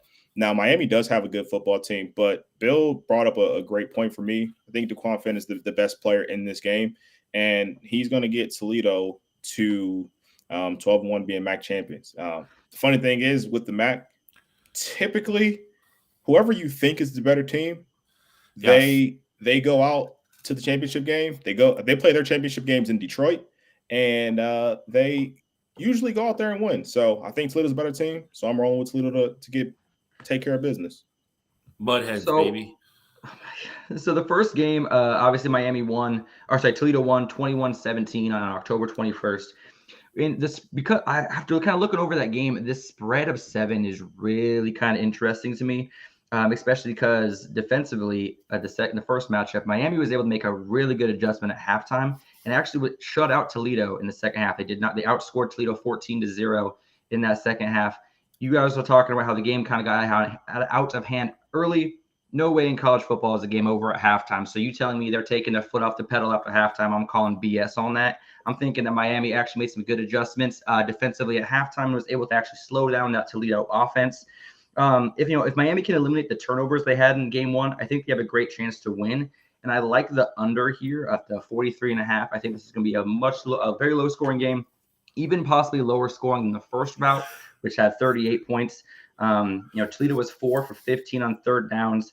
Both teams averaged less than 4 yards per carry and less than 6 yards per pass. The offenses were not clicking. I don't see them clicking in this game either, even though they have faced each other. It really was a chess match the first time around. And with Toledo being a run-heavy offense, averaging 211 rush yards per game, I think that's also going to shorten the amount of possessions for both teams. And Miami's defense is 8th in points allowed with 16.3. So everything about this matchup spells a ball control game. It spells an under game. And I think that Miami of Ohio, having lost the first match, we all know how hard it is to beat a team twice, despite what Washington was able to do last night. Bill, I'm taking your burn before you say it. And I think that Miami, Ohio ends up winning this game right behind the flex of their defense. And I think it's going to be another close game, but I think it's going to be like a 17-14 Miami of Ohio win. All right. Doubt the mudhead at your own expense. SMU Tulane, the old American Athletic Conference Championship game. This game will be played at Tulane, if I'm correct. This is a home field conference type thing. Anybody? So. Bueller, I believe so. Yeah, they're at home. Yeah, so Michael Pratt, we've talked about him a couple times this year, starting quarterback for Tulane, had a hell of a season. Tulane, I will say this, Tulane was one of the group of 5 that people were on very early this year. They started the season right outside the rankings, and they move up a spot in the rankings for like every 4 wins they get, which is ridiculous, but it's neither here nor there. But Tulane has had that hype all year and lived up to it, if we're being honest. Like I said, Michael Pratt, just got named Conference Player of the Year. He is their quarterback. Everything starts with him.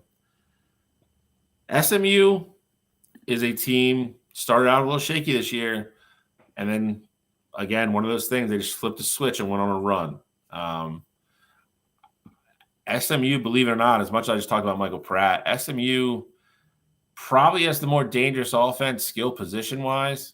I know they're going to be playing with their backup quarterback, which makes this a little bit more shaky. And it's crazy to think that's after they lost their starting quarterback for 2 years ago, Mordecai, who transferred to Wisconsin this year. This SMU team offensively is loaded. They can run, they're fast. Tulane's got a pretty good defense. I am picking this game, so I'm not going to say which way I'm going right now, but I think this is going to be a very entertaining football game. Obviously Tulane will be home. It's a home game for them.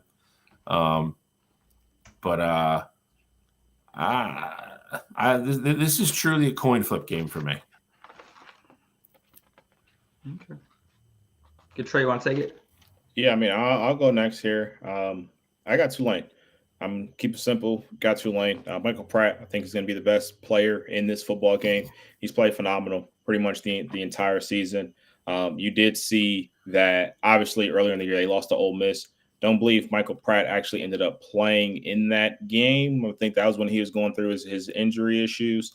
But Tulane has been a pretty much balanced attack, all season. They have a great rushing attack. Their running back, Mekhi Hughes, he's been able to have a lot of success on the ground.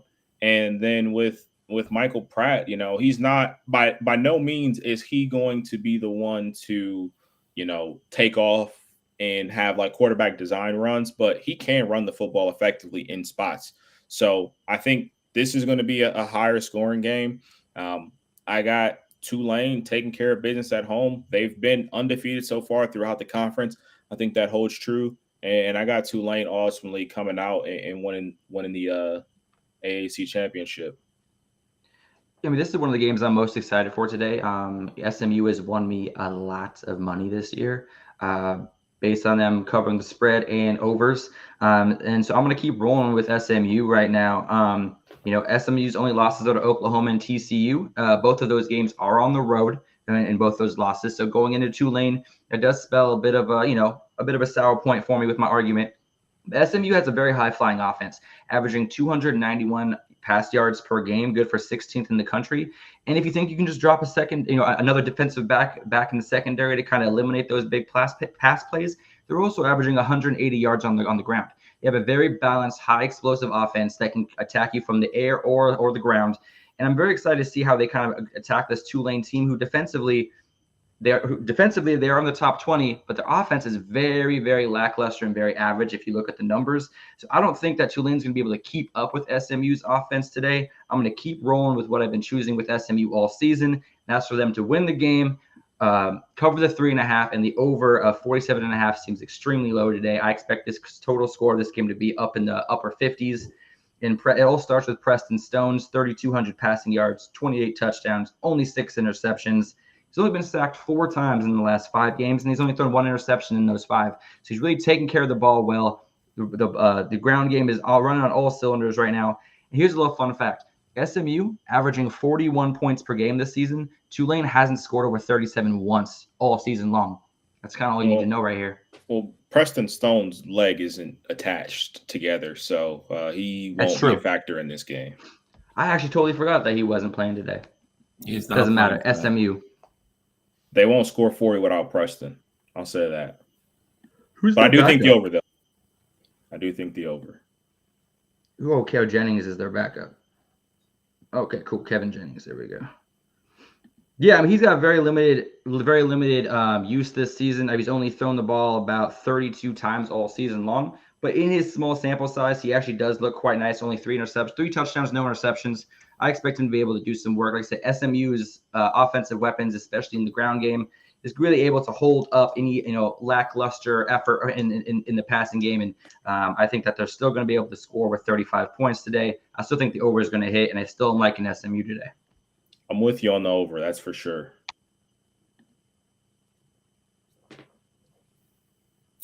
All right, we're getting into the Power 5 stuff now. We got 4 games to go. Pick them, and we will get you guys on your way for a hell of a day of college football. So this is the first game that kicks today for Power 5. Oklahoma State, number 18, Cowboys against the Longhorns of Texas, ranked number 7. This is down in Dallas. This is at AT&T Stadium. This is at Jerry World. Hosting it since it's been open, I believe. Going to be, I would say it's probably going to be more of a Texas crowd. I don't know how many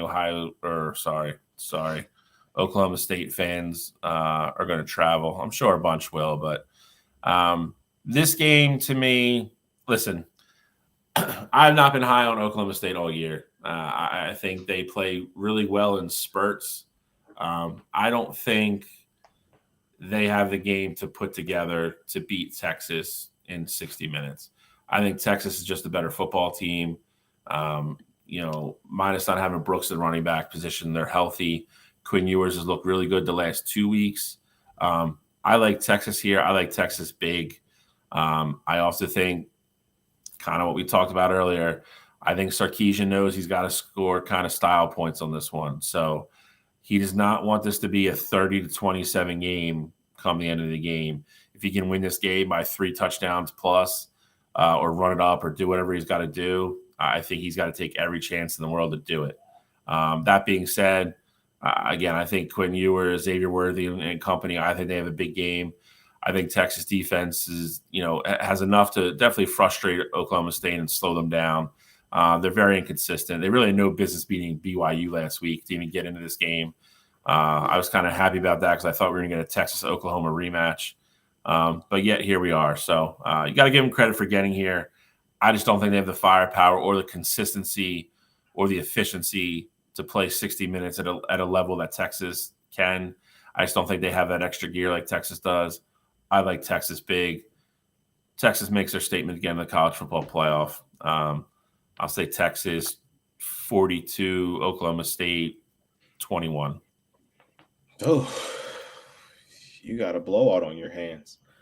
I will say, obviously, I'm rooting for Oklahoma State here. Gives us any inkling of hope. The Big 12 championship game the past few years, the underdog has won the last 3 years. So that gives me hope because these big dogs, they don't perform when the pressure's on them. But with that said, I am who were the matchups the last 3 years though? You had TCU versus last year. TCU lost to Kansas State. Yep. Year before that, Baylor had beat Oklahoma State. In Oklahoma State, I want to say like they were in a win and in scenario. Yep, I remember that game. In the year before, I don't remember the matchup off the top of my head, but I remember seeing the underdog won that game. All right. But regardless, I got Texas in this one. I actually think that Oklahoma State covers the spread, though. I think with Oklahoma State, the key for them is going to be to get Ollie Gordon going. He is going to be the reason if Oklahoma State even has a chance. He's going to be the reason. You're going to need at least 100-plus yards for him. Last week against BYU, he put up 5 touchdowns, which is absolutely impressive. And he's had a phenomenal year pretty much all year. I haven't been high on Oklahoma State either. I don't think they are that good of a football team. If it were up to me, I understand why they're ranked number 18 now. They do have, a couple of good wins on their resume. If it were up to me, they wouldn't be ranked. If I was doing my top 25, I would have Oklahoma State not ranked here. But on the flip side of things for Texas, I think they're going to have a lot of success in the air. Obviously, Mitchell, Worthy, those guys are incredible. Quinn Ewers is going to take care of business. Losing Brooks is a big deal, though. He had been their bell cow pretty much all season, and not having him, I do think that will hurt. I think Texas will be a little bit more limited, and they had a couple games without him so far, but I think Texas will be a little bit more limited in short yardage situations where before it was a lot of certainty with, hey, give the ball to Brooks. He can go out there and get you 3-4 yards if you need it. I think it's going to be a little bit different this game. Oklahoma State has the running attack to control the clock. If they can find ways to limit Texas possessions and not give up the big play, I think they're going to have a shot to keep this game close. So I like Texas to win. I see it being a 31-21 kind of game, though. It's fair. Yeah, I mean, here's the main thing that really drew my attention. Oklahoma State has allowed 30 points or more in 3 of the last 4 games. I'm not really able to stop a lot of people. BYU was able to score God knows how many points against them last week, and Oklahoma State was able to come back and win that game. The player to watch, just like you already mentioned, Cottrell, Ollie Gordon, Oklahoma State uses him like the Panthers used, Christian McCaffrey. Pass game, run game, he's kind of their do-it-all back. And if they want to win, their best chance of winning is getting Ollie Gordon going early. Now, Texas, on the other hand, what they need to do is they need to load the box and eliminate Ollie Gordon immediately by jumping up by 2 scores or more. UCF was able to eliminate Ollie to 3 carries for 6 yards when they beat Oklahoma State 41-3 a few weeks back, and they did that by jumping out early, causing turnovers, causing chaos in the backfield, and basically making Alan Bowman throw the ball, which is another thing Texas wants to do, because Alan Bowman over here has thrown 6 interceptions in his last 3 games. So you don't want Texas to get up more than, I'd say, probably 10 points in this game, because Oklahoma State has to throw to keep up. It's going to be a long day for them. And I think that's exactly what's going to happen. I think it's a 1-possession game at halftime before Texas ultimately takes over. Quinn Ewers does his thing. Xavier Worthy goes off for over 100 receiving yards, and I think he's got two touchdown catches. Him and Quinn Ewers have not been on the same page lately. I think that fixes itself today, and Texas takes care of business. They know what's at stake. Yeah, I mean, you guys hit on all the major things. Obviously, Ollie Gordon is their all everything for Oklahoma State. Bowman actually has more interceptions and touchdowns for the year, transferred in this year, actually from Michigan. But it is Oklahoma State's a little bit one-dimensional for me, whereas Texas can play very balanced if they have to. I think over the course of 60 minutes, I think Oklahoma State plays very well for spurts, for quarters of a game, and then they disappear. Can't do that against an elite team like Texas. Texas is going to play a full 60 minutes. Like I said, I just like Texas big here. I think if Texas can put the throttle down early and run that way, I think they're going to, because I think, I think out of safety precautions, I think Sark wants to score style points today if he can. So I just think Texas has too much talent. I like Texas big. All right. Alrighty. This is the key to the chaos, if we're being honest here. Key to chaos. Key to chaos. Louisville Cardinals. I'm going to say they got caught in a trap game last week. Looking ahead, I don't know what, but they put a dud out last week. Florida State Seminoles. They're the top 4 or 5 team all year. Lost their quarterback, I think, 3 weeks ago? This will be the third Zach, game. I'm all for that, man. The more chaos, the better. Same. Give me the chaos.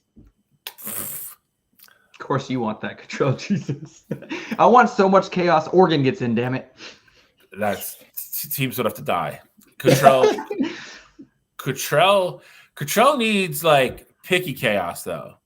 Like Cottrell needs Michigan to win today. Like Michigan losing hurts Cottrell. Facts. That's a fact. So, Cottrell needs very, very precise, controlled chaos in certain areas. I need 2 favorites to win. We need Georgia to take care of business. We need Michigan to take care of business.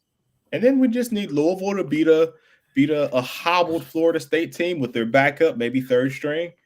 And then beat Oklahoma State to just keep the pattern of the underdogs winning the Big 12 championship. So you got 2 very likely things, I think, in Georgia and Michigan winning. And then you got, Louisville, Oklahoma State. I think they're going to be the ones to watch out for.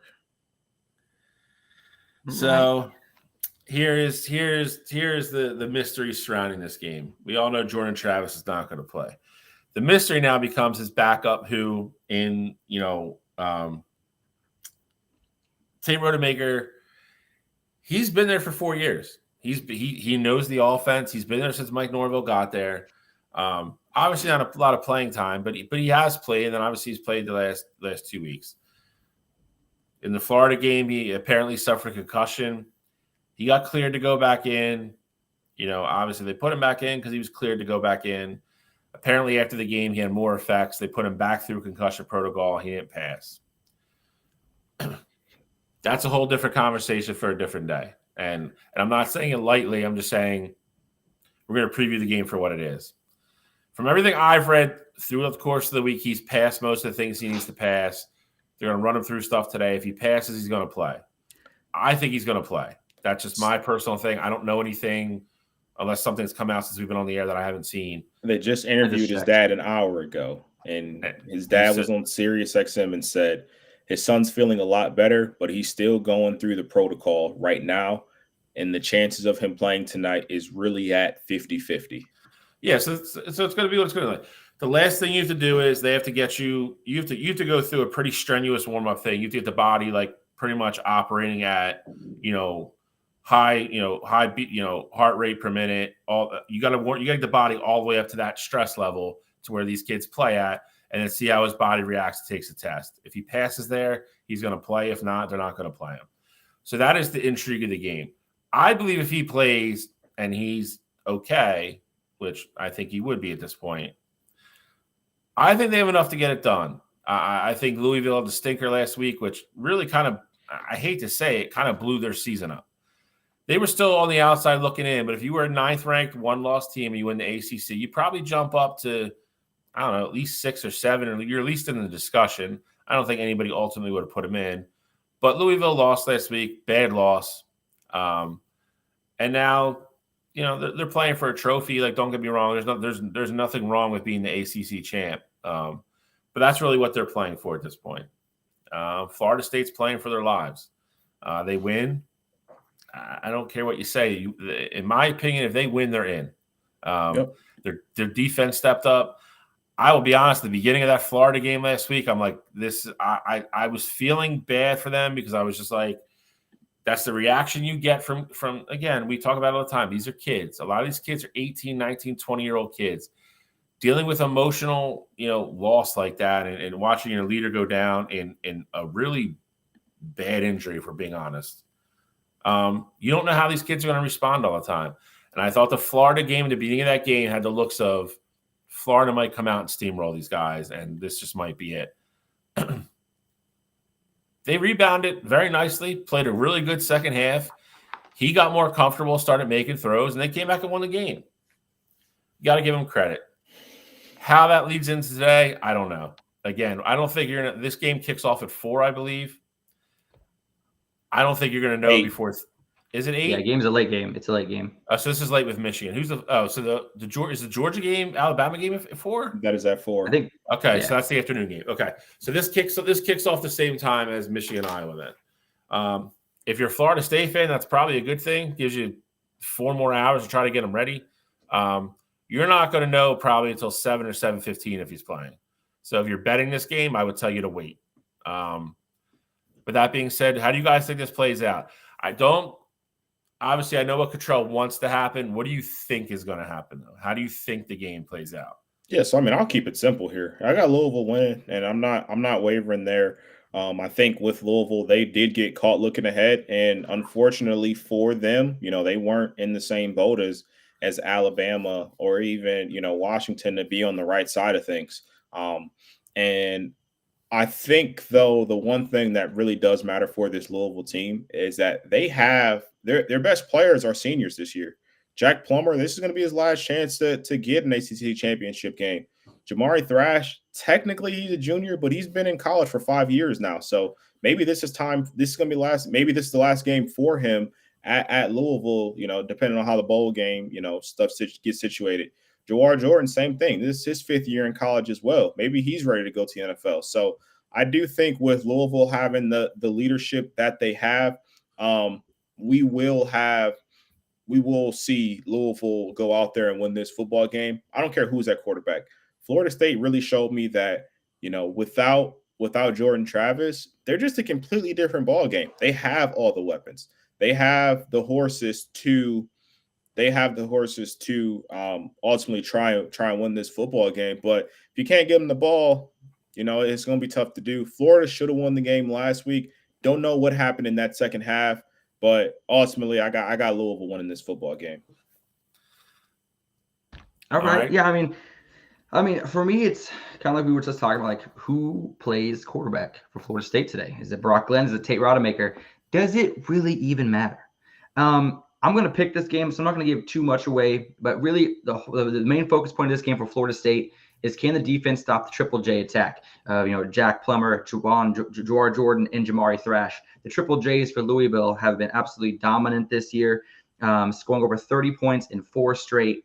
Florida State has a good defense, but I've seen what Louisville has done against good defenses. Beating Duke 23-0. Obviously, Riley Leonard left that game earlier, in the third quarter with an injury that game, and then they also beat Notre Dame 33-20, put up 33 points against a pretty damn good Notre Dame secondary and Notre Dame defense.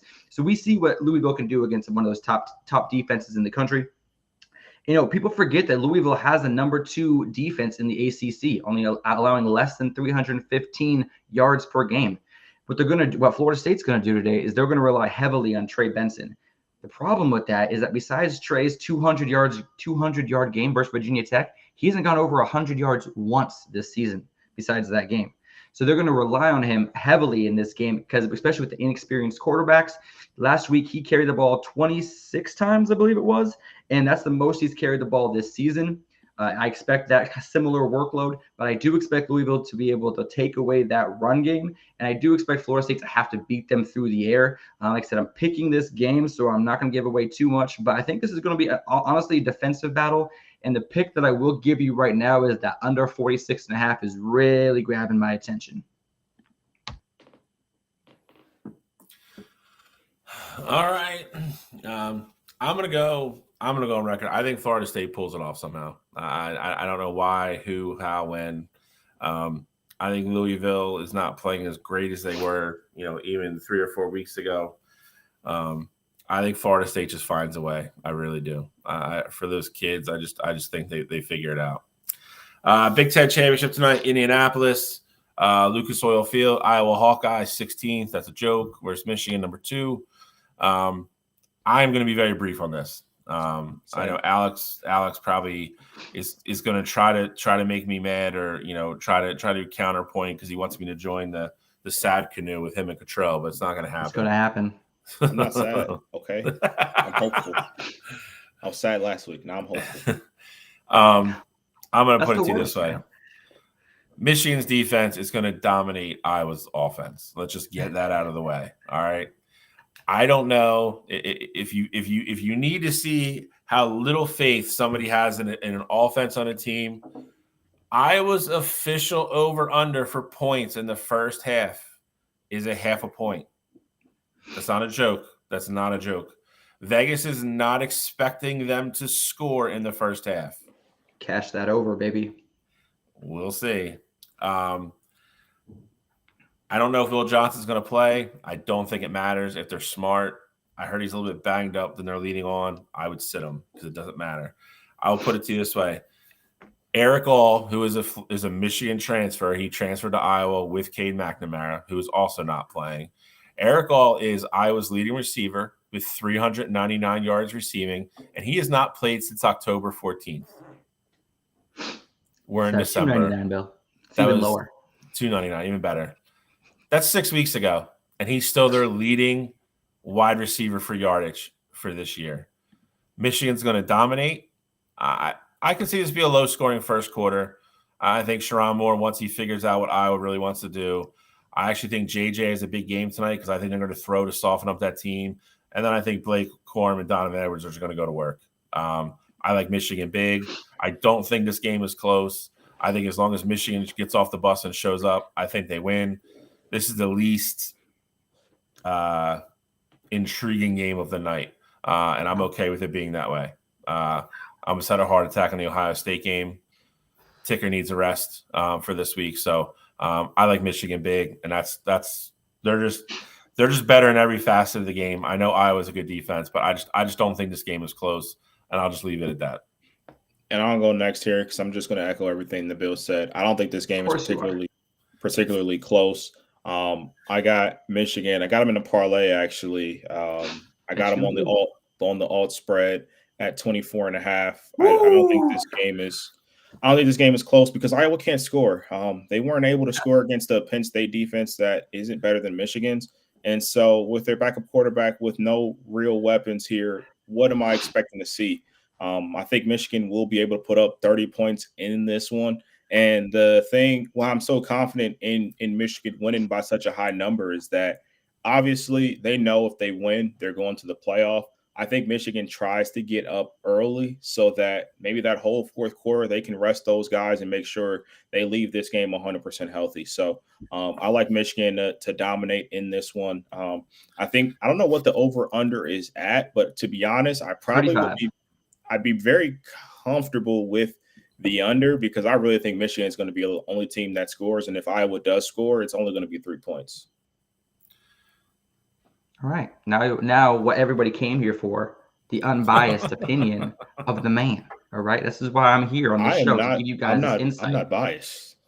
Look, y'all, I get that Iowa's offense is terrible. I get it. Okay. I absolutely get it. They're 104th in rushing yards and 130th in passing. Absolutely abysmal. But that's not going to bring home the bacon. But here's what Iowa does do. And here's what they are very good at. And that's defense. And what is the famous saying? Defense wins championships. Okay, yes, Michigan's got the number 1 ranked defense in the country. All this hype. But guess what? Michigan's offense is actually very Magoo. All right. Yes, they're high ranked in Big Ten rankings. However, if you look comparatively, let me talk. Look comparatively, they're 64th in passing in the country, 53rd in rushing. Okay. What was it? JJ McCarthy hasn't thrown for over 150 yards in 3 straight games. Yes, Jim Harbaugh's back on the sideline. Play call is going to be a little bit different today. However, I don't see JJ McCarthy having a big game against his Iowa secondary. Iowa needs to force some short fields force some turnovers in order to get on the scoreboard. I believe that will be tough. However, if they can cause short fields and they have a pretty damn decent kick return game that can really get them in good starting positions, you're laughing all you want. They had that one mistake with the fair catch, which I'm still debating was not a fair catch call. They should be a one-loss team. Okay, Brian Ferentz has 2 games left on his contract. He's gone. He's fired. This game right now is going to be his resume for his next job. So if he has any offensive caveats, any trick plays, any double reverses, it's coming out today. Iowa's got nothing to lose. Bill, you're laughing, but guess what? I just want your score prediction. That's what I want. Just hold on a second. Jeez. You know what, Nick? I am a bit delusional, but my Ducks lost last night. I'm on no sleep, so give me a break here. I had to deep dive to find these numbers.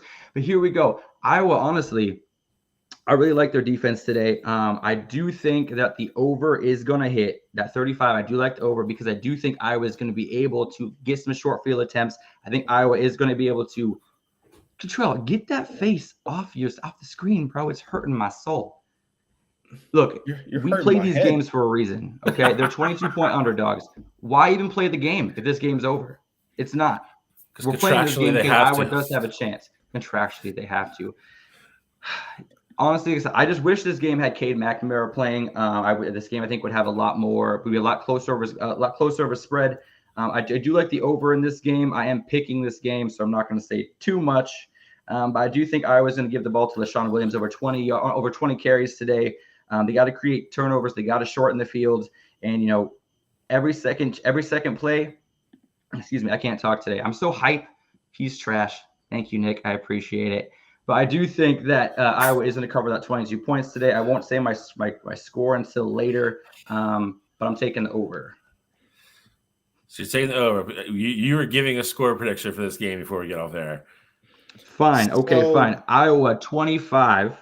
Yes, because his goal this year was to score 25 points. I think today he's able to do it. And I think Michigan scores 21 points against the Iowa defense. Iowa eliminates Michigan from the college football playoff 25-21. Already put money on it. Iowa hasn't scored more than 25 points in 2 months. So no, they haven't scored 25 points once this. They've only scored 25 points once this season. Twice. I just love that you actually had the gall to go. Iowa's offense is trash. Defense wins championships, but I know Michigan has the best defense in the country, and then still proceed to go pick Iowa. Like, that's wild to me. So the best defense in the country against the worst passing offense. Iowa's defense is going to be able to cause short field turnovers. Okay, I think they are going to have a lot of success. I think we're going to see things today that Iowa hasn't shown all season long. Literally, Brian Ferentz has nothing to live for except for his next job. So expect some crazy stuff to come out of Iowa's offense today. Nick, he's off his rocker, bro. I don't know. Alex, if you would have said Iowa wins like 13-10, I'd have been like, okay, maybe. This is a setup, just like that Vegas setup yesterday with Oregon as 9.5-point favorites. This is a setup. Okay, 22 points in a conference championship game is ridiculous. Penn State beat Iowa 31-0 on like week 3. This is not the same team that they played in week 3. Different quarterback, different offense, different offensive game plans. And defensively, there's a lot on tape. And you don't think Iowa's going to be getting some help preparing for Michigan this game? Cade McNamara is on the sideline. He's going to have Iowa well prepared for what Michigan's mindset's going into this game. Cade McNamara stuff, dude, is just wild. He's coming back next year. I'm excited for it. The kids are crying for 2 months. You have to realize that the Big Ten has finally come to their senses. You say, Iowa, deserves to be here. They should only have one loss.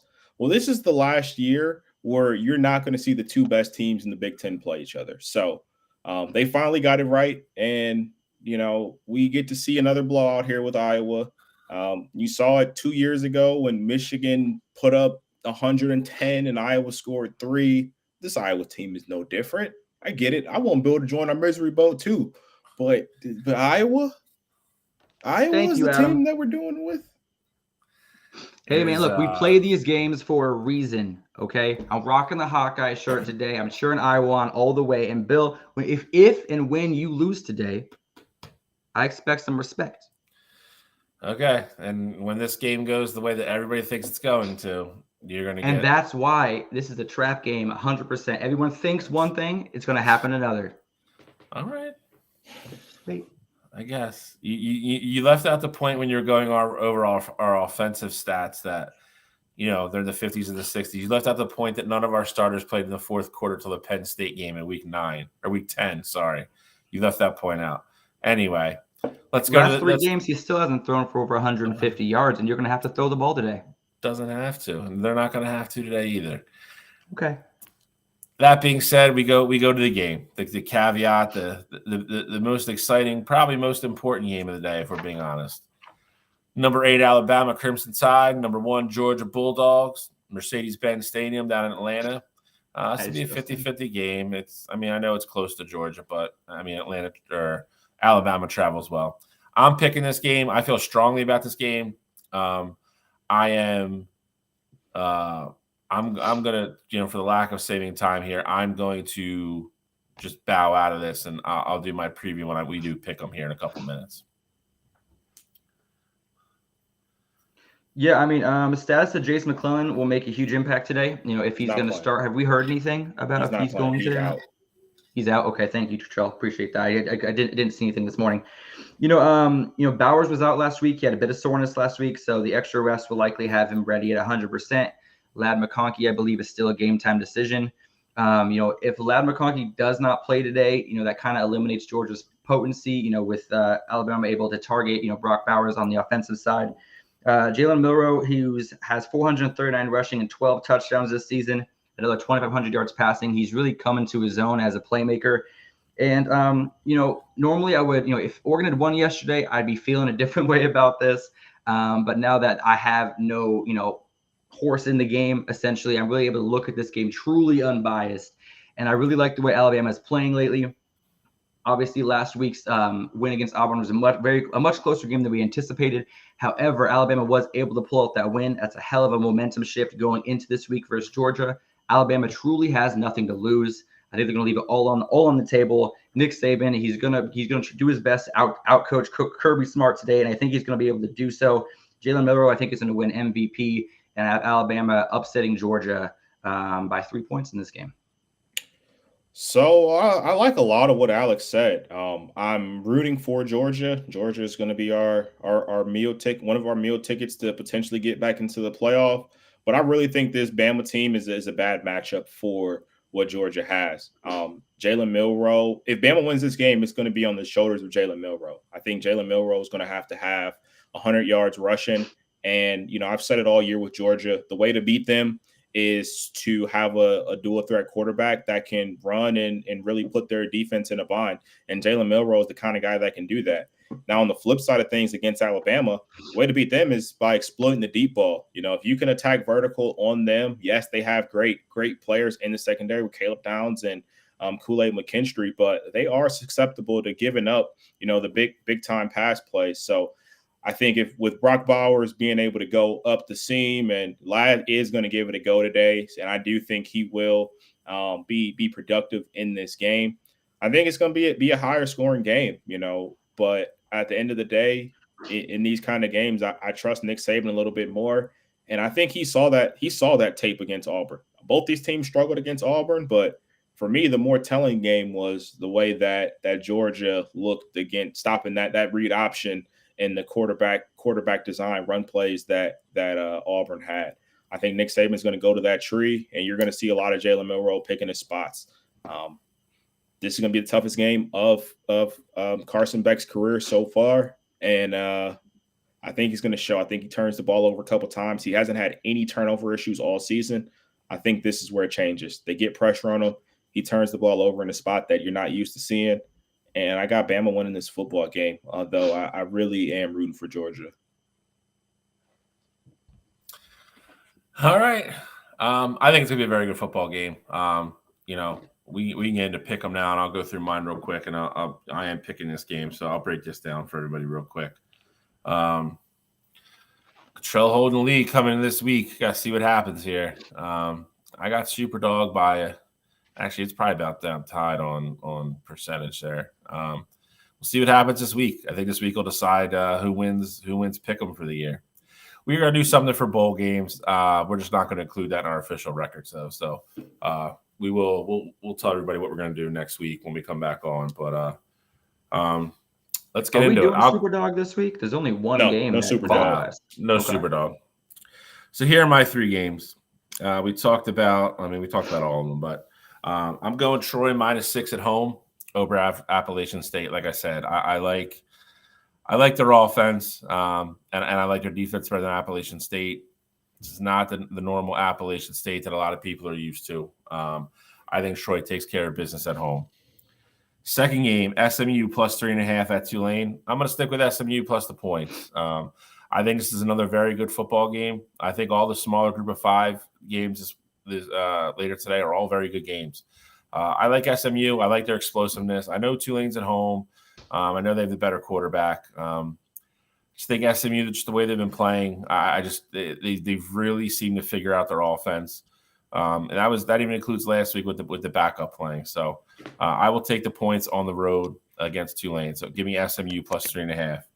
Last but certainly not least, Georgia -6.5 against Alabama. Give me the Bulldogs. This is not the same type of game we've seen the last couple of years out of these teams. You would argue that Georgia won those games on kind of protecting the football with Stetson Bennett, making plays when they had to, and relying on that defense. This offense is completely different. Carson Beck has shown that he's a bona fide #1 star quarterback at the college level. They've opened the entire playbook for him. He could throw every pass in the book. Brock Bowers is obviously going to play today. I think Ladd plays as well. I think they'll be full strength offensively, and I think they have what it takes to really put that Alabama defense in a lot of peril. I think they can throw the ball deep. They can throw the ball intermediate. Obviously, they have the run game and the short screen, screen game as well. And I just don't think Milroe's going to be able to make enough plays to keep pace with that offense. This is, like I said, this is a different Georgia team than it's been the last 2 years. The strength of this team this year is their offense, and it's a very good offense. So I like Georgia -6.5. I think they take care of business today, and I think they lock down the #1 seed. All right. I'll make my picks here really quick. I'll make my picks here real quick. I got Bama covering that 4.5 spread, obviously going against Bill's pick there. SMU covering that 3.5 points. I also really like Louisville +1 against Florida State today. And a little bonus pick, the Miami and Toledo game, I do like the under. So my picks, we are obviously, there's only a select few games here. So we kind of clash on some of them, agree on some. I'm with Alex here. I like Bama plus. It's at 5.5 now. I took it on Wednesday at 6.5 versus Georgia. Gave you all my reasons in that game. Second game I like Oklahoma State to cover the 15.5 versus Texas. I don't think they win that football game, but I do think it's close because that's just the way the Big 12 championship games always end up. Last game, I like Tulane to cover the 3.5 at home versus SMU. Preston Stone not being there, it matters to me. I think Tulane is going to be able to score. They're going to have the home crowd behind them. They'll put up points. I think they scored 35. I think SMU is hovering around 27 or so. I think it's a one-possession game, but I like Tulane to cover the 3.5. All right. Now the fun gets to start.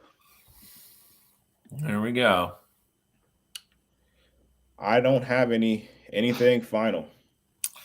I don't either. I mean, we'll see how it all plays out. I think it's gonna be a great day of football. I'm overly relaxed more than I usually am for a situation like this. I think we take care of business tonight. Yeah, I know. The vaunted Iowa offense is coming to town. We play the game for a reason, Bill. You're right, we do. I just think it's going to turn out the way everybody thinks it's going to turn out. That's all. Nobody has anything closing. Listen, we will be back next week because we have to recap all of this madness next week. We will go over, obviously, the rankings and how they turn out, the top 4 preview. We'll give you our early previews on that. And then we are going to come up something with all the bowl games. Justin was putting up in there like a guest spot. We might do something like that. We'll do a bowl mania type thing. And we have more than enough content to go through these next couple weeks until we get to the college football playoff game. So between coaching stuff, the transfer portal is insanity already. We haven't even touched on that yet. So we will do that. Like I said, we'll give our early breakdown of the Final Four next week. And then, we'll go through. We're like, obviously, we'll see where Oregon ends up, where Ohio State ends up with all those with the New Year's Six bowl games. So we have a lot to go over next week, too. So we will be back next Saturday at our normal time. Thank you all for being here. Justin, obviously, like every week, dude, you're the man. I appreciate it. Andre hopping on today. Gene was in here a lot today. Everybody that supports the show, listens, comments, we thank you all. Go watch football. Texas just kicked. So, hope all your winners win. Hope Michigan wins. And, we'll see everybody next week. All right.